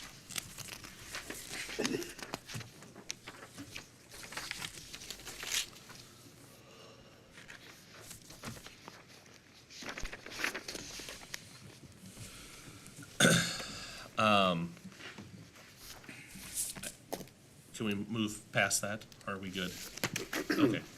I was curious about identification, so this is back on page 11. A non-Canadian passport, if you are a non-American or not Canadian, is not valid.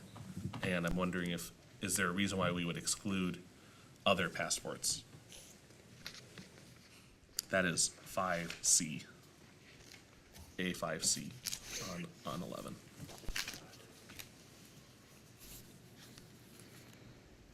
It sounds like really a previous council or someone really didn't want it to be, you know, some international crime theft ring, but that Canada being so close that kind of required. That it would be allowed, because. Yeah. Because we might see Canadians, but it'd be unlikely to see anything else. I would actually disagree with that. I go to the bank, and often I will see people from Latin America. They bring their passports and they're cashing their checks. So these people are in our economy every day as part of it. I don't know why we would prohibit them specifically, non-Canadian, from doing business in a pawn shop. Then you'd have to tighten it up, what form of identification are you gonna accept, other than a Minnesota-issued government ID? Yeah, well, I think that Valid think that the- government issued ID, I mean, that's generally acceptable in most code and language. Right, but if you don't have the driver's license, if you don't have the identification card, and you have the passport, you have the visa. That is government issued ID, though. Right, but A this passport one just is. says valid Minnesota ID or driver's license, it doesn't Issued by have the state, Yeah, state. it doesn't, It doesn't doesn't have say. to be. federal. I think, oh, yeah, and I think what they were proposing Propose is was saying any Yeah, government ID would. Government ID, issued ID, if that's something that needs to be added to it. For those people that don't necessarily, because he's right, there is a group that doesn't have necessarily these, but they do have others that are government issued or the federal level. So if C was to amend it to say a current valid photo driver's license or identification card issue by a state, period, I think we would understand that means the United States. And then D was to say a Passport. valid passport. Passport or is a visa acceptable as well as a passport, or? Is photo ID important? Yeah. Yeah. So I on would the say a passport. Yeah. So edit C to stop at the word state and Add D. add D to say a valid. What about a permanent residency card? That's a state identification card. It's federal. Federal. Would those Photo? people also have passports though? So, Not necessarily. Who are we talking about? Permanent residence? They might not, they might have an LPR? expired passport or, I don't know why that wouldn't be sufficient. So again, I guess I would go back to what is the goal with the identification? Governmentally authorized photo ID helps with identification and tracking. Okay, so So- would we be looking to extradite them from foreign countries if, in the event of crime, or, I mean, No, If they were part of a cabal, perhaps, but not likely. Even watching Blacklist. When the city takes that up, let me know. I'll be at that hearing. Me too, that would be fun. No, Call Interpol regarding the pond item. yeah, No, I think the photo ID governmentally issued passport or government registration or residency would be fine. okay.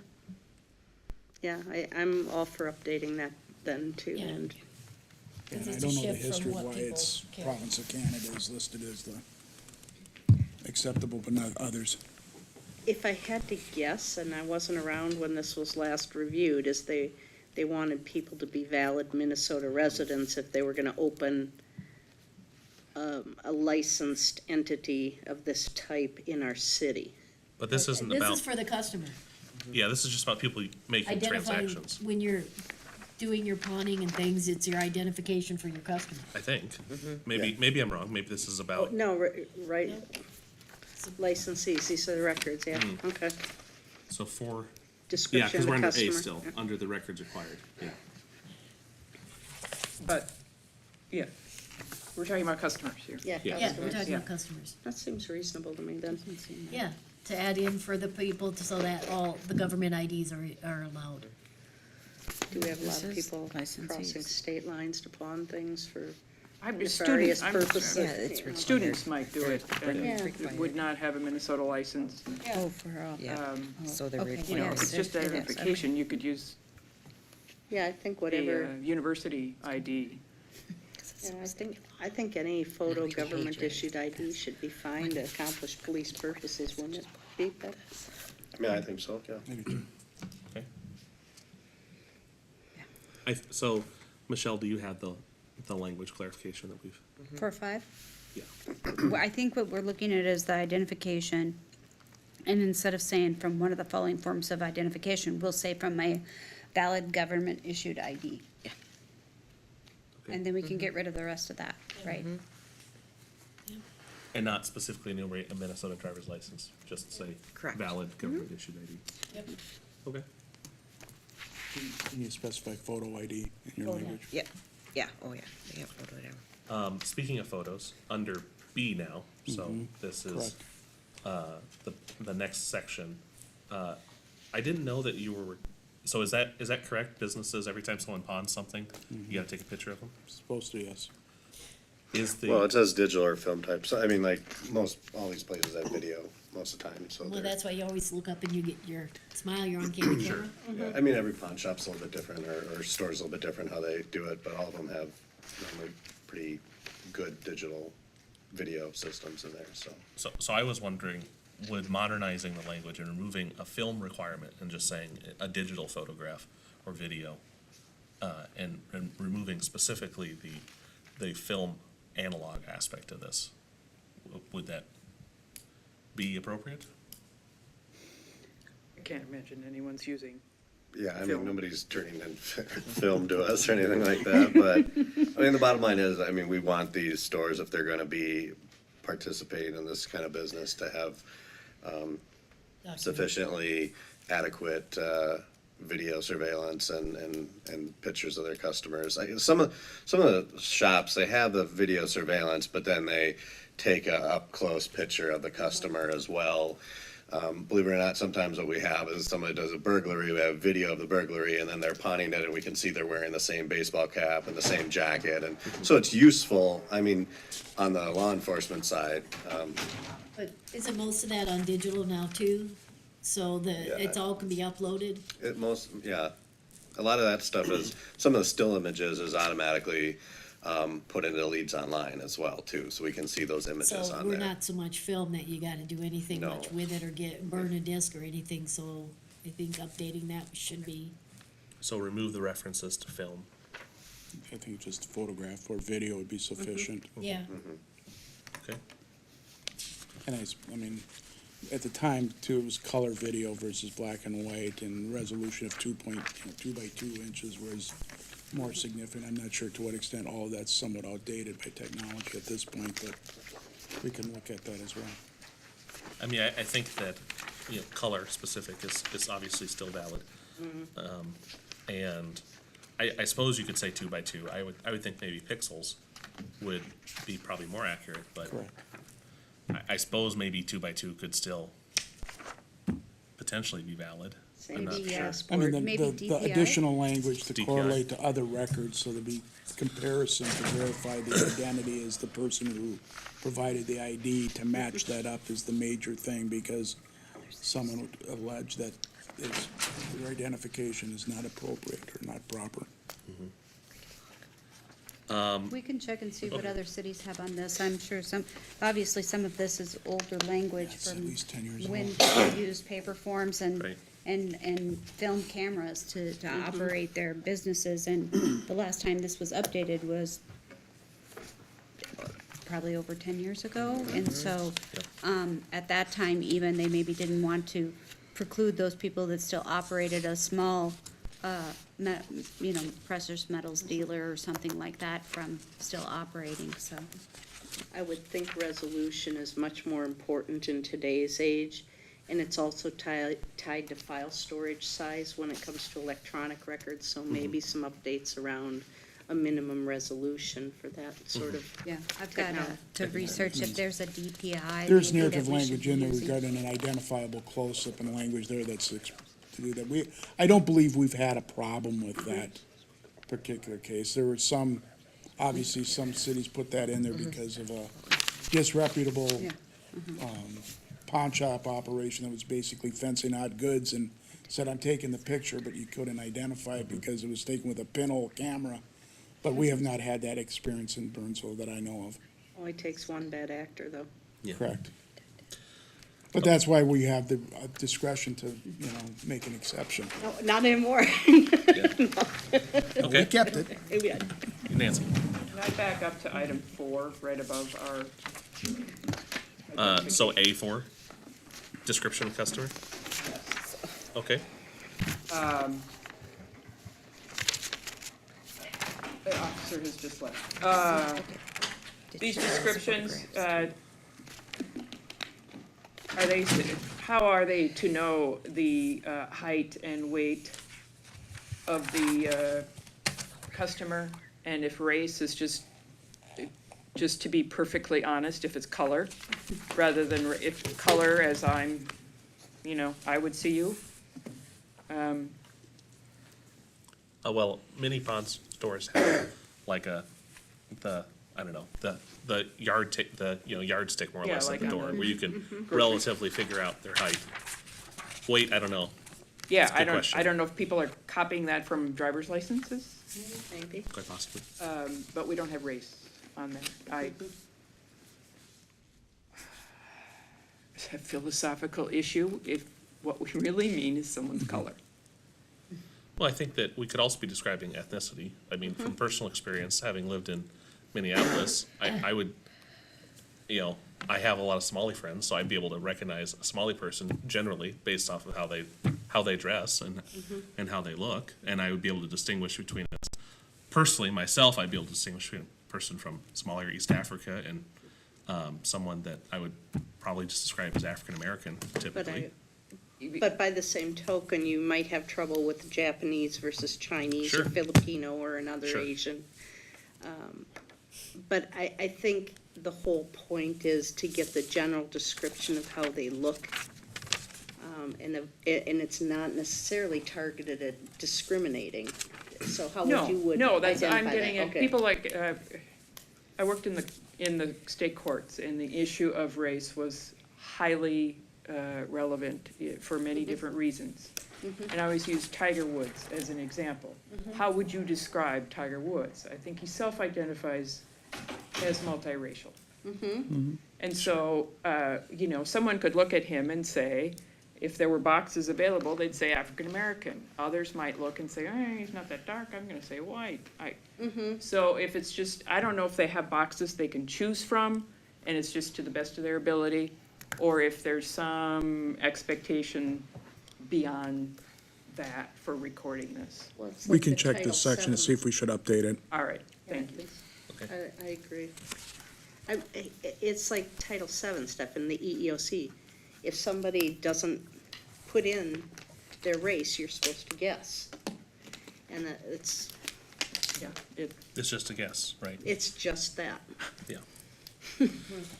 I would think that in today's era, multiracial should be one of the one of the boxes. One of the one of the options. boxes. I know. Right. Because I know so many people that are a lot of different races, and there's no way you would be able to pick one. Right. The census finally caught up a bit. Yeah. So I think we can breeze through pages 12 and 13 and 14. I don't see any comments. Maybe people have one, but I didn't see anything listed. And I think we'll just go right to page 15 unless someone had something previously ascribed. There's a question on H, again by Jared, of what kind of dealer?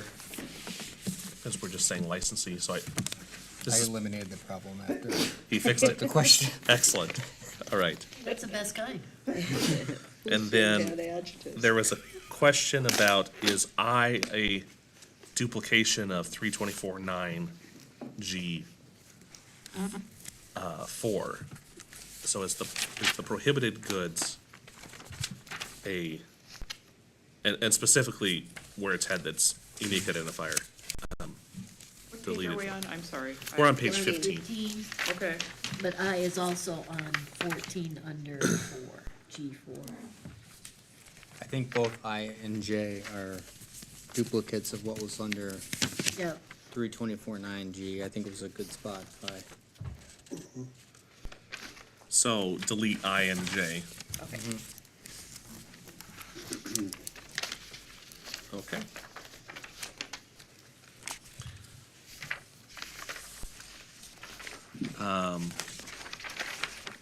That takes us to page 16.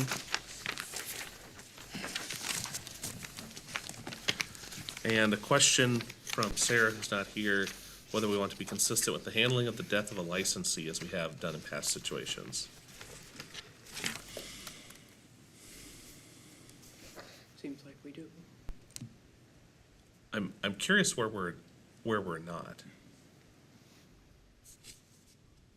I mean, is this inconsistent? So what page are we on? We're on 16, Okay. 324.11. and then 324. Oh, okay, I'm sorry. Chair, there's no transfer upon death right now. So that's, I think that was my mistake earlier. I brought up the last chapter, and I meant this chapter, because that stood out to me. So there is no transfer, there is no temporary license or designee who can continue the business. If the person dies, they're done. The license is License done. Final. in charge. Yeah, so the new person, the new designee has to complete an application within 14 days. I wonder if it was that they had 60 days. I Some of think, the other, I think that some of the other licenses we were talking about were not licenses that required a public hearing at the city council. They were administrative licenses, so that might be the difference there. But I don't know if you want to change that or not. That's true. Well, I think consistency is good unless there's a clear articulable reason. I don't know. unless we don't want pawn shops to be unlicensed for 2 months. That is probably a risk. Chris? I'm just gonna remind everybody here that we don't often license the individual, we license the business. And the death of the individual doesn't necessarily preclude the operating license terminating. But a person, a single individual could be licensed, Could be. But the business may still exist. sure. And this is consistent with other types of licenses that I've seen, both at state and city levels, where if we have a change in management of the business, we have to submit an application for that new manager in order to maintain our license. So I don't see any problem with the way that's worded there, because it's just saying you have to have a manager in charge who's been reviewed by the city. And you have 14 days to submit paperwork. Okay. And that's Some the reason- states are like 10 and 5 and ridiculous numbers, but 14 days seems reasonable. it does. to me at least. Okay. If no objections, we can move on. There was a question about the best practices, whether or not that should be required of the licensee. Chair, if I may. Just noticing a inconsistency here. We talked earlier about the public hearing and the council making the decision for granting or denial. But in 324-12-1 hearing notice, Yep. it talks about an appeal process, but it says if the city clerk or designee denies the issuance of a license, then there's an appeal. I think we just copy pasted that Yes. from the other sections, and because this is a council approved, not an administratively approved license, we would need to amend that to Yeah. be, because it's not consistent with the other administratively approved licenses.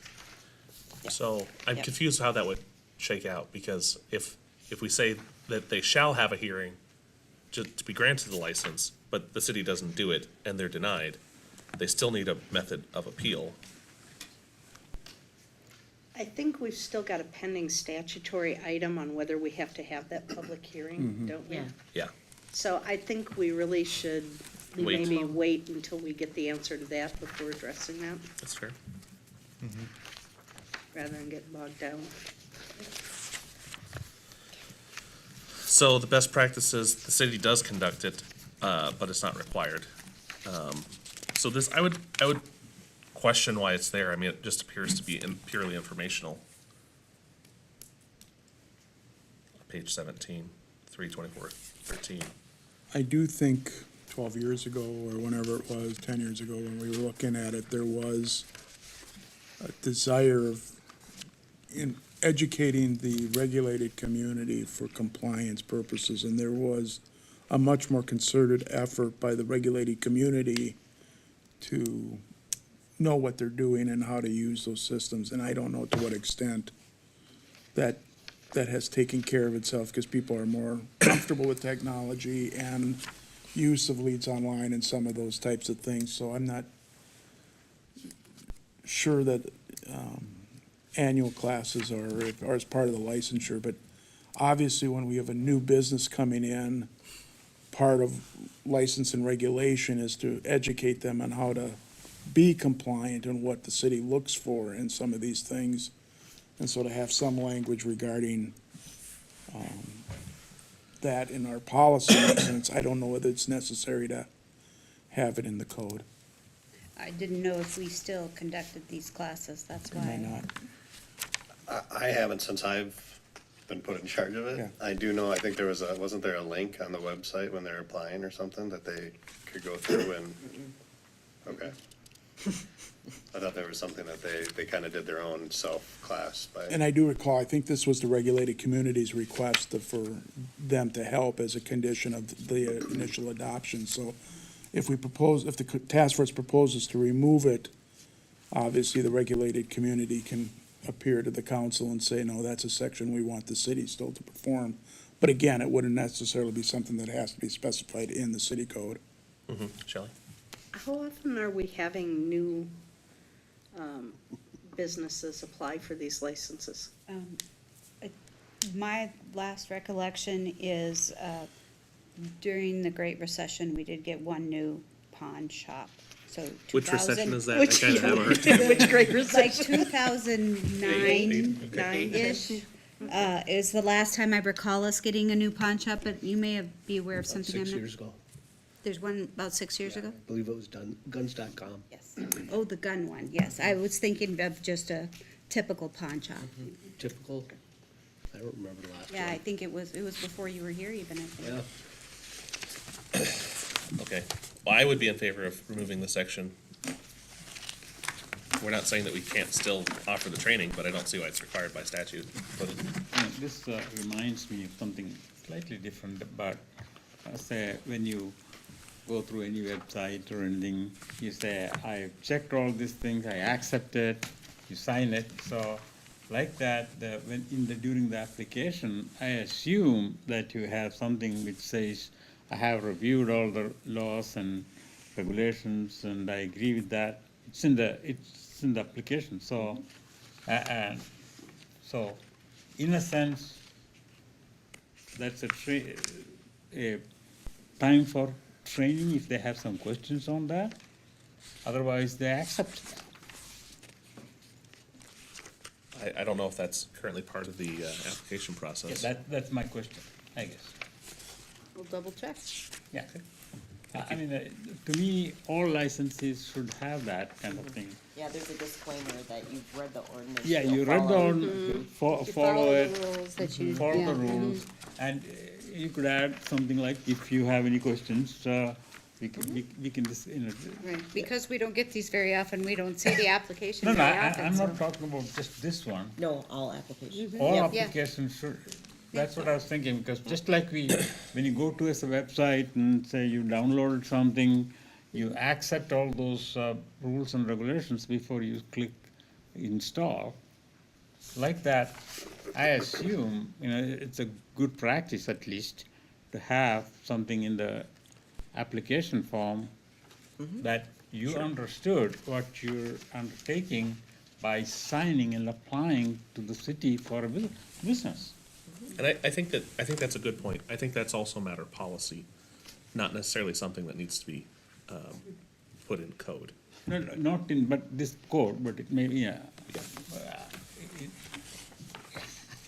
I don't know how that application process works, if you consider all the applications for licenses. So in my mind, all the applications should have that, and that's a separate thing from this specific. Right, I'm specifically aware that it is in most of our applications, but because this one we don't see very often, we've been going through the process of updating all of our applications as we move to a completely online system. So we probably should make sure that now that it is still in our online applications as it used to be in our old paper ones, right? That's still being consistent in there. And I can't tell you 100% that it is, just because we haven't seen one in so long. So that concludes chapter 24. We have a whole other chapter in 3 minutes. So I'm sure we'll carry the balance over. I was curious, so I don't know if anyone read what I wrote, but I was concerned about the justification for chapter 25, specifically 325(1)(b, and it's listing all these findings, and it's asserting that there is secondary harm by sexually oriented businesses. And if you read my page-and-a-half response, I disagree with that. I think that the research is incredibly shoddy, and I think that the report should not be considered as a method for us to decide that regulation is necessary. And I don't mean to say that the city shouldn't regulate sexually oriented businesses, but I just believe that their justification in that report is fundamentally flawed. I'm curious if council had an opportunity to read my statement and if they have any comments.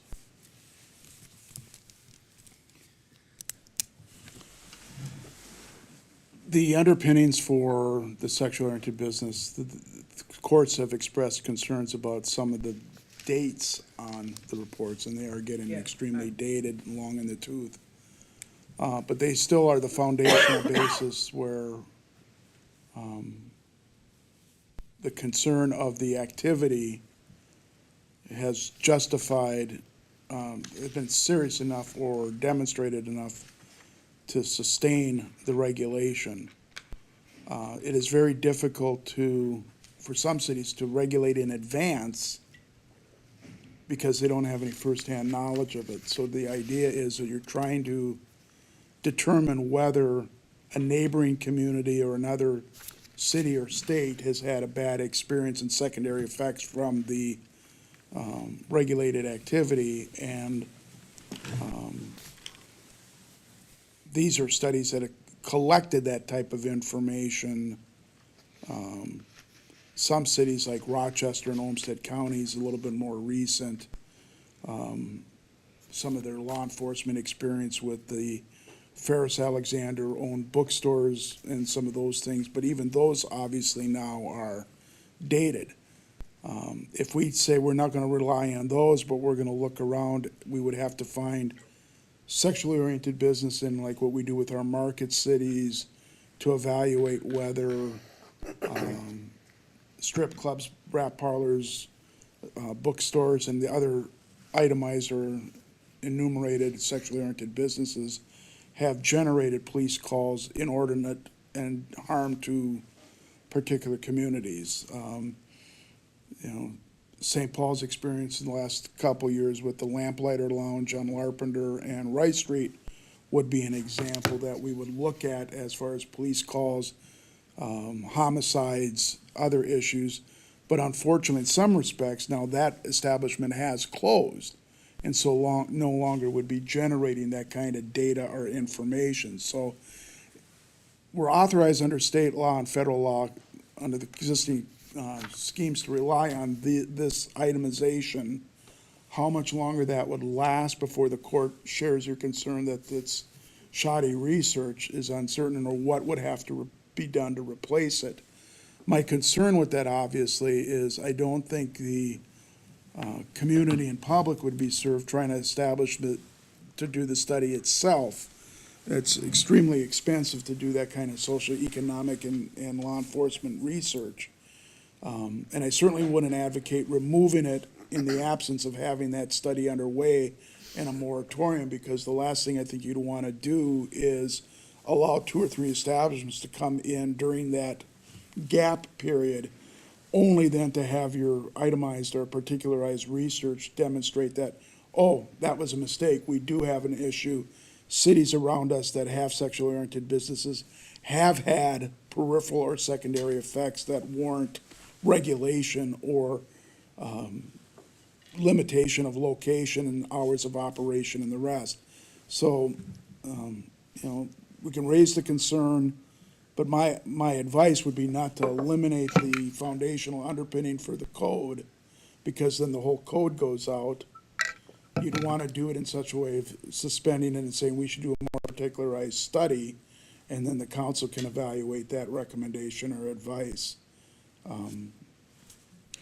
Just to clarify too, I mean, this is, the fact that we're citing to these studies stems from Supreme Court jurisprudence on sexually oriented business and the First Amendment. So the Supreme Court has said that sexually oriented businesses fall within the ambit of the First Amendment, although kind of on the outer boundaries of it. And because of that, because there's an expressive element to it, you can only regulate it on a time, place, and manner basis. And as part of that, you have to have a study and basis for the regulation itself. So that's where this comes into it. And then the court has said that communities can rely on studies from other communities to come up with the basis for their regulation. So that's why we have this in here, and that's where that comes from. Renton versus California. My concern is that specifically the Attorney General's working report lists, so it's not every single one, but it is certainly the Phoenix, Arizona, the Los Angeles study, I believe the Chicago study. So it doesn't enumerate the St. Croix County, Wisconsin, Denver, and Adams County, Colorado. But that my literature review, and again from peer-reviewed journals, suggests that those reports are fundamentally flawed in their research methods. So if we eliminate just offhand over half of them, I think that we do a disservice to say, well, let's keep the rest in, because I do not know that they are reasoned, articulated studies, because the ones that we have now, I would say half of them are garbage. So I don't think that we should, to your point, I don't think that we should have a moratorium and let 3 or 4 businesses come up, because we might find that the research says that there are harmful secondary effects.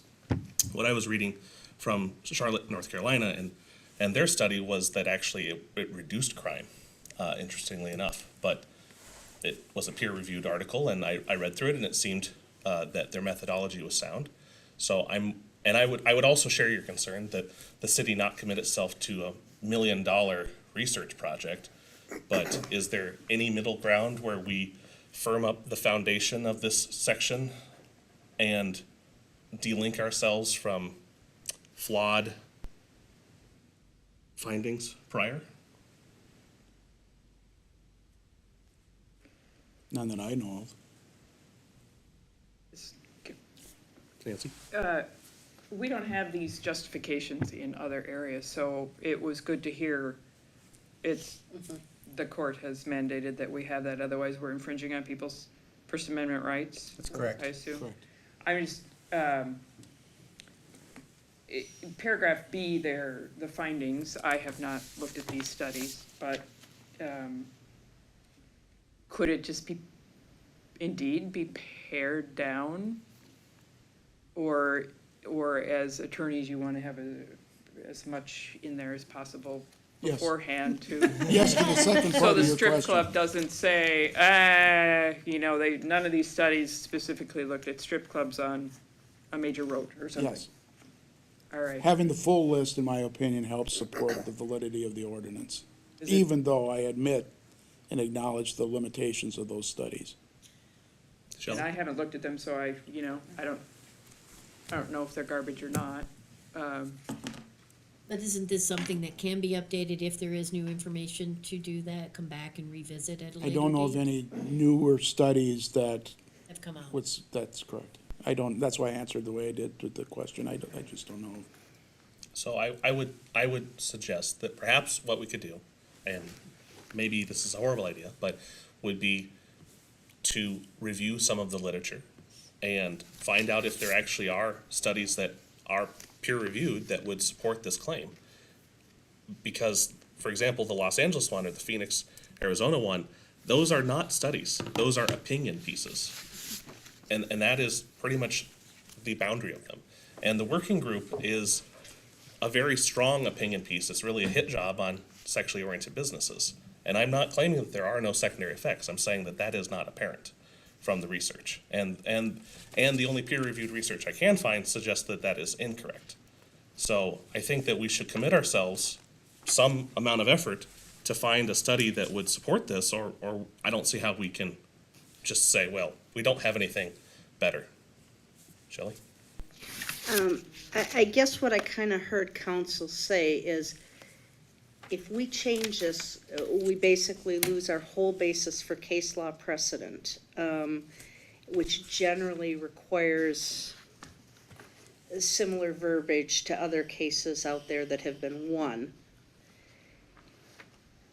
And if we feel strongly about keeping this business regulated in our community, that even though, yes, you may be totally right about the baselessness of these studies, it doesn't serve our community to remove that language. And I just want to clarify if that's what I heard. Yes. Would we be harmed by removing, say, just the ones that are specifically referenced in the Minnesota That's, AG's report? Yes, potentially. But wouldn't that be the right thing to do if they're wrong and they are baseless? That AG report, I did not see a date on it. 1989. It is old. So I don't know that we should necessarily, I mean, I just noticed the positions of some of the people. I thought, well, this is ancient, Sharon Sales Belton hasn't been on the city council forever. So I don't know that we should necessarily, I didn't read the study because I couldn't find a date. But I don't know that we should be basing a lot on a study done in 1989 any more than we should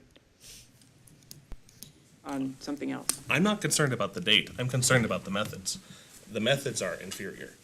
The date, According to the AG's report that is old? the AG report method is inferior for about five reasons that I can enumerate. I'm not concerned about the date. I'm concerned that the AG report is flawed and that it's referencing other surveys that are equally flawed, Well- as referenced by some truly peer-reviewed research. I get that, Andrew.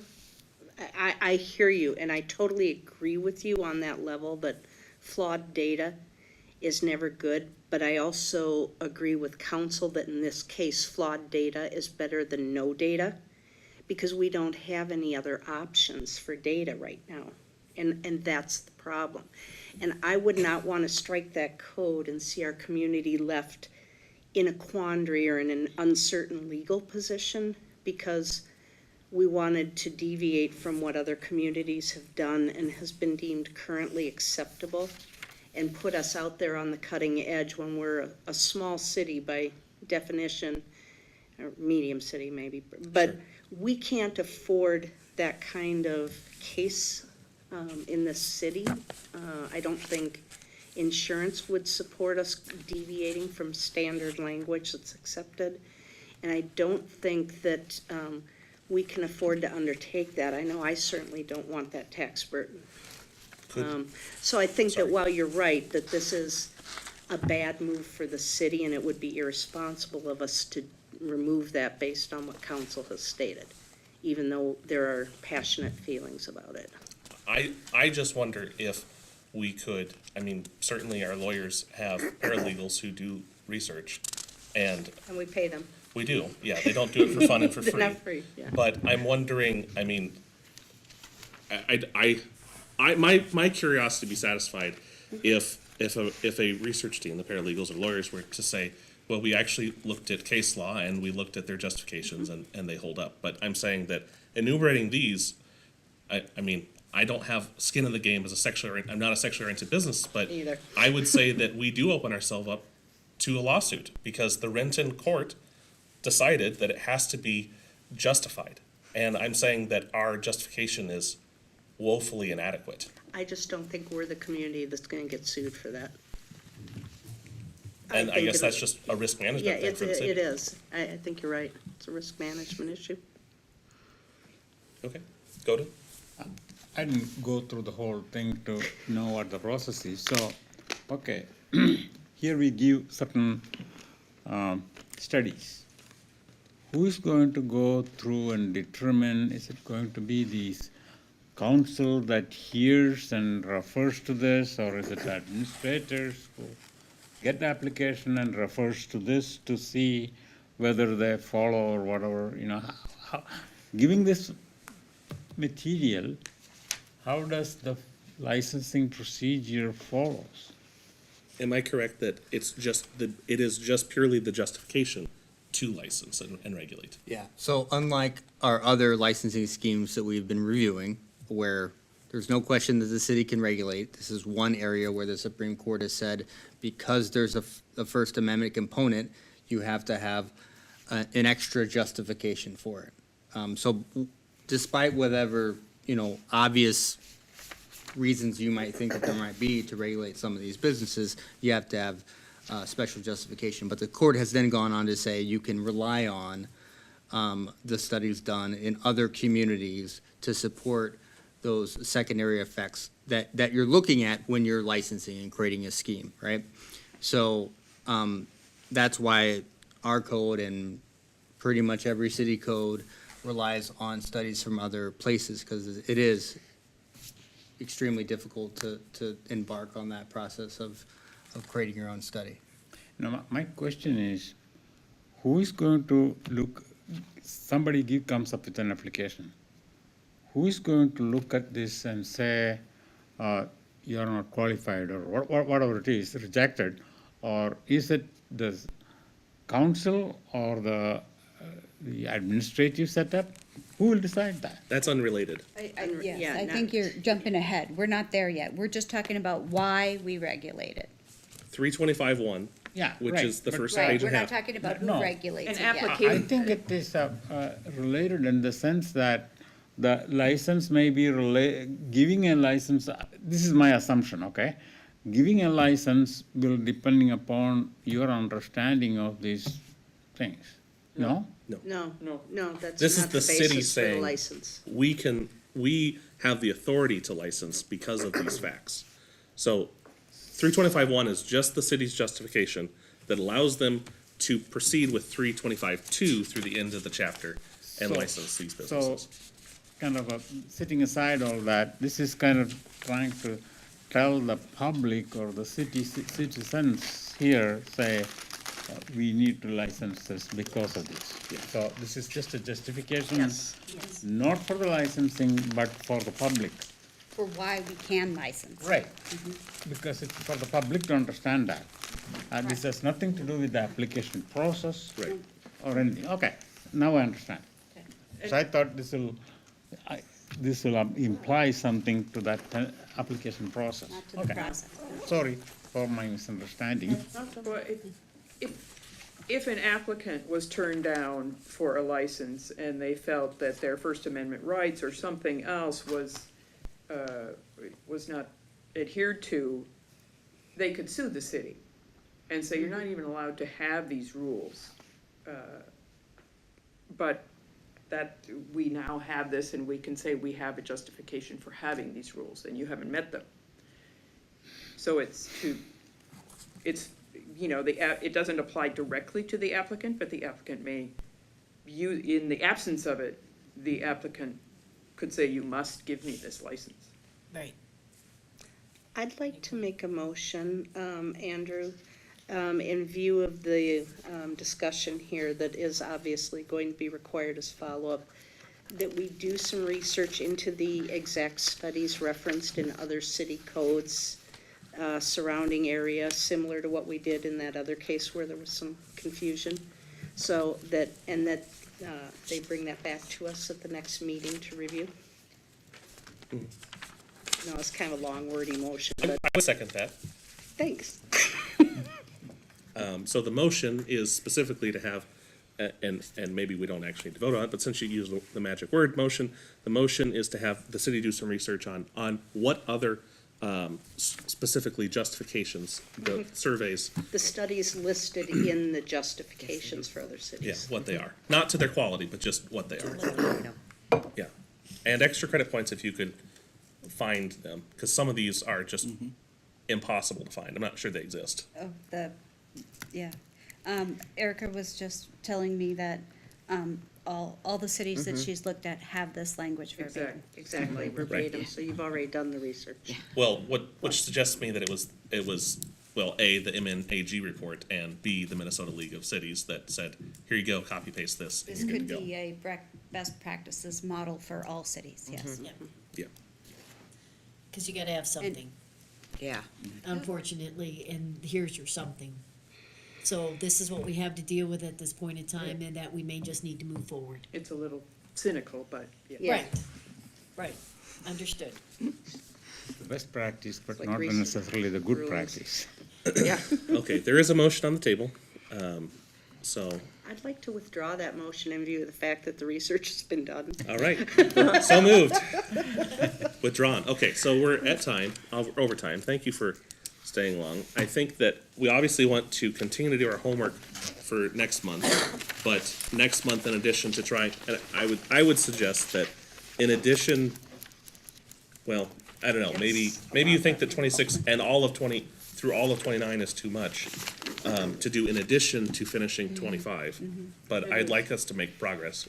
I think we can go back and take a look at 26 through 29 and see how much is in there, knowing that we have the bulk of 25 still to go through. Yeah. And we can reassess where our timeline for those. Okay, so then I will look to you, Michelle, to send an email with what our actual homework is. Is that correct? Yes, we can up that, I mean, we'll also take a look at how many comments we have on 26. Maybe we'll have to push up, or 25. Yeah. Maybe we'll have to push all of that for 1 month if that's the case, depending on Okay. how many things we have to go through. Okay, okay. So we'll look for you to give us that homework, preferably in the next week if that's possible.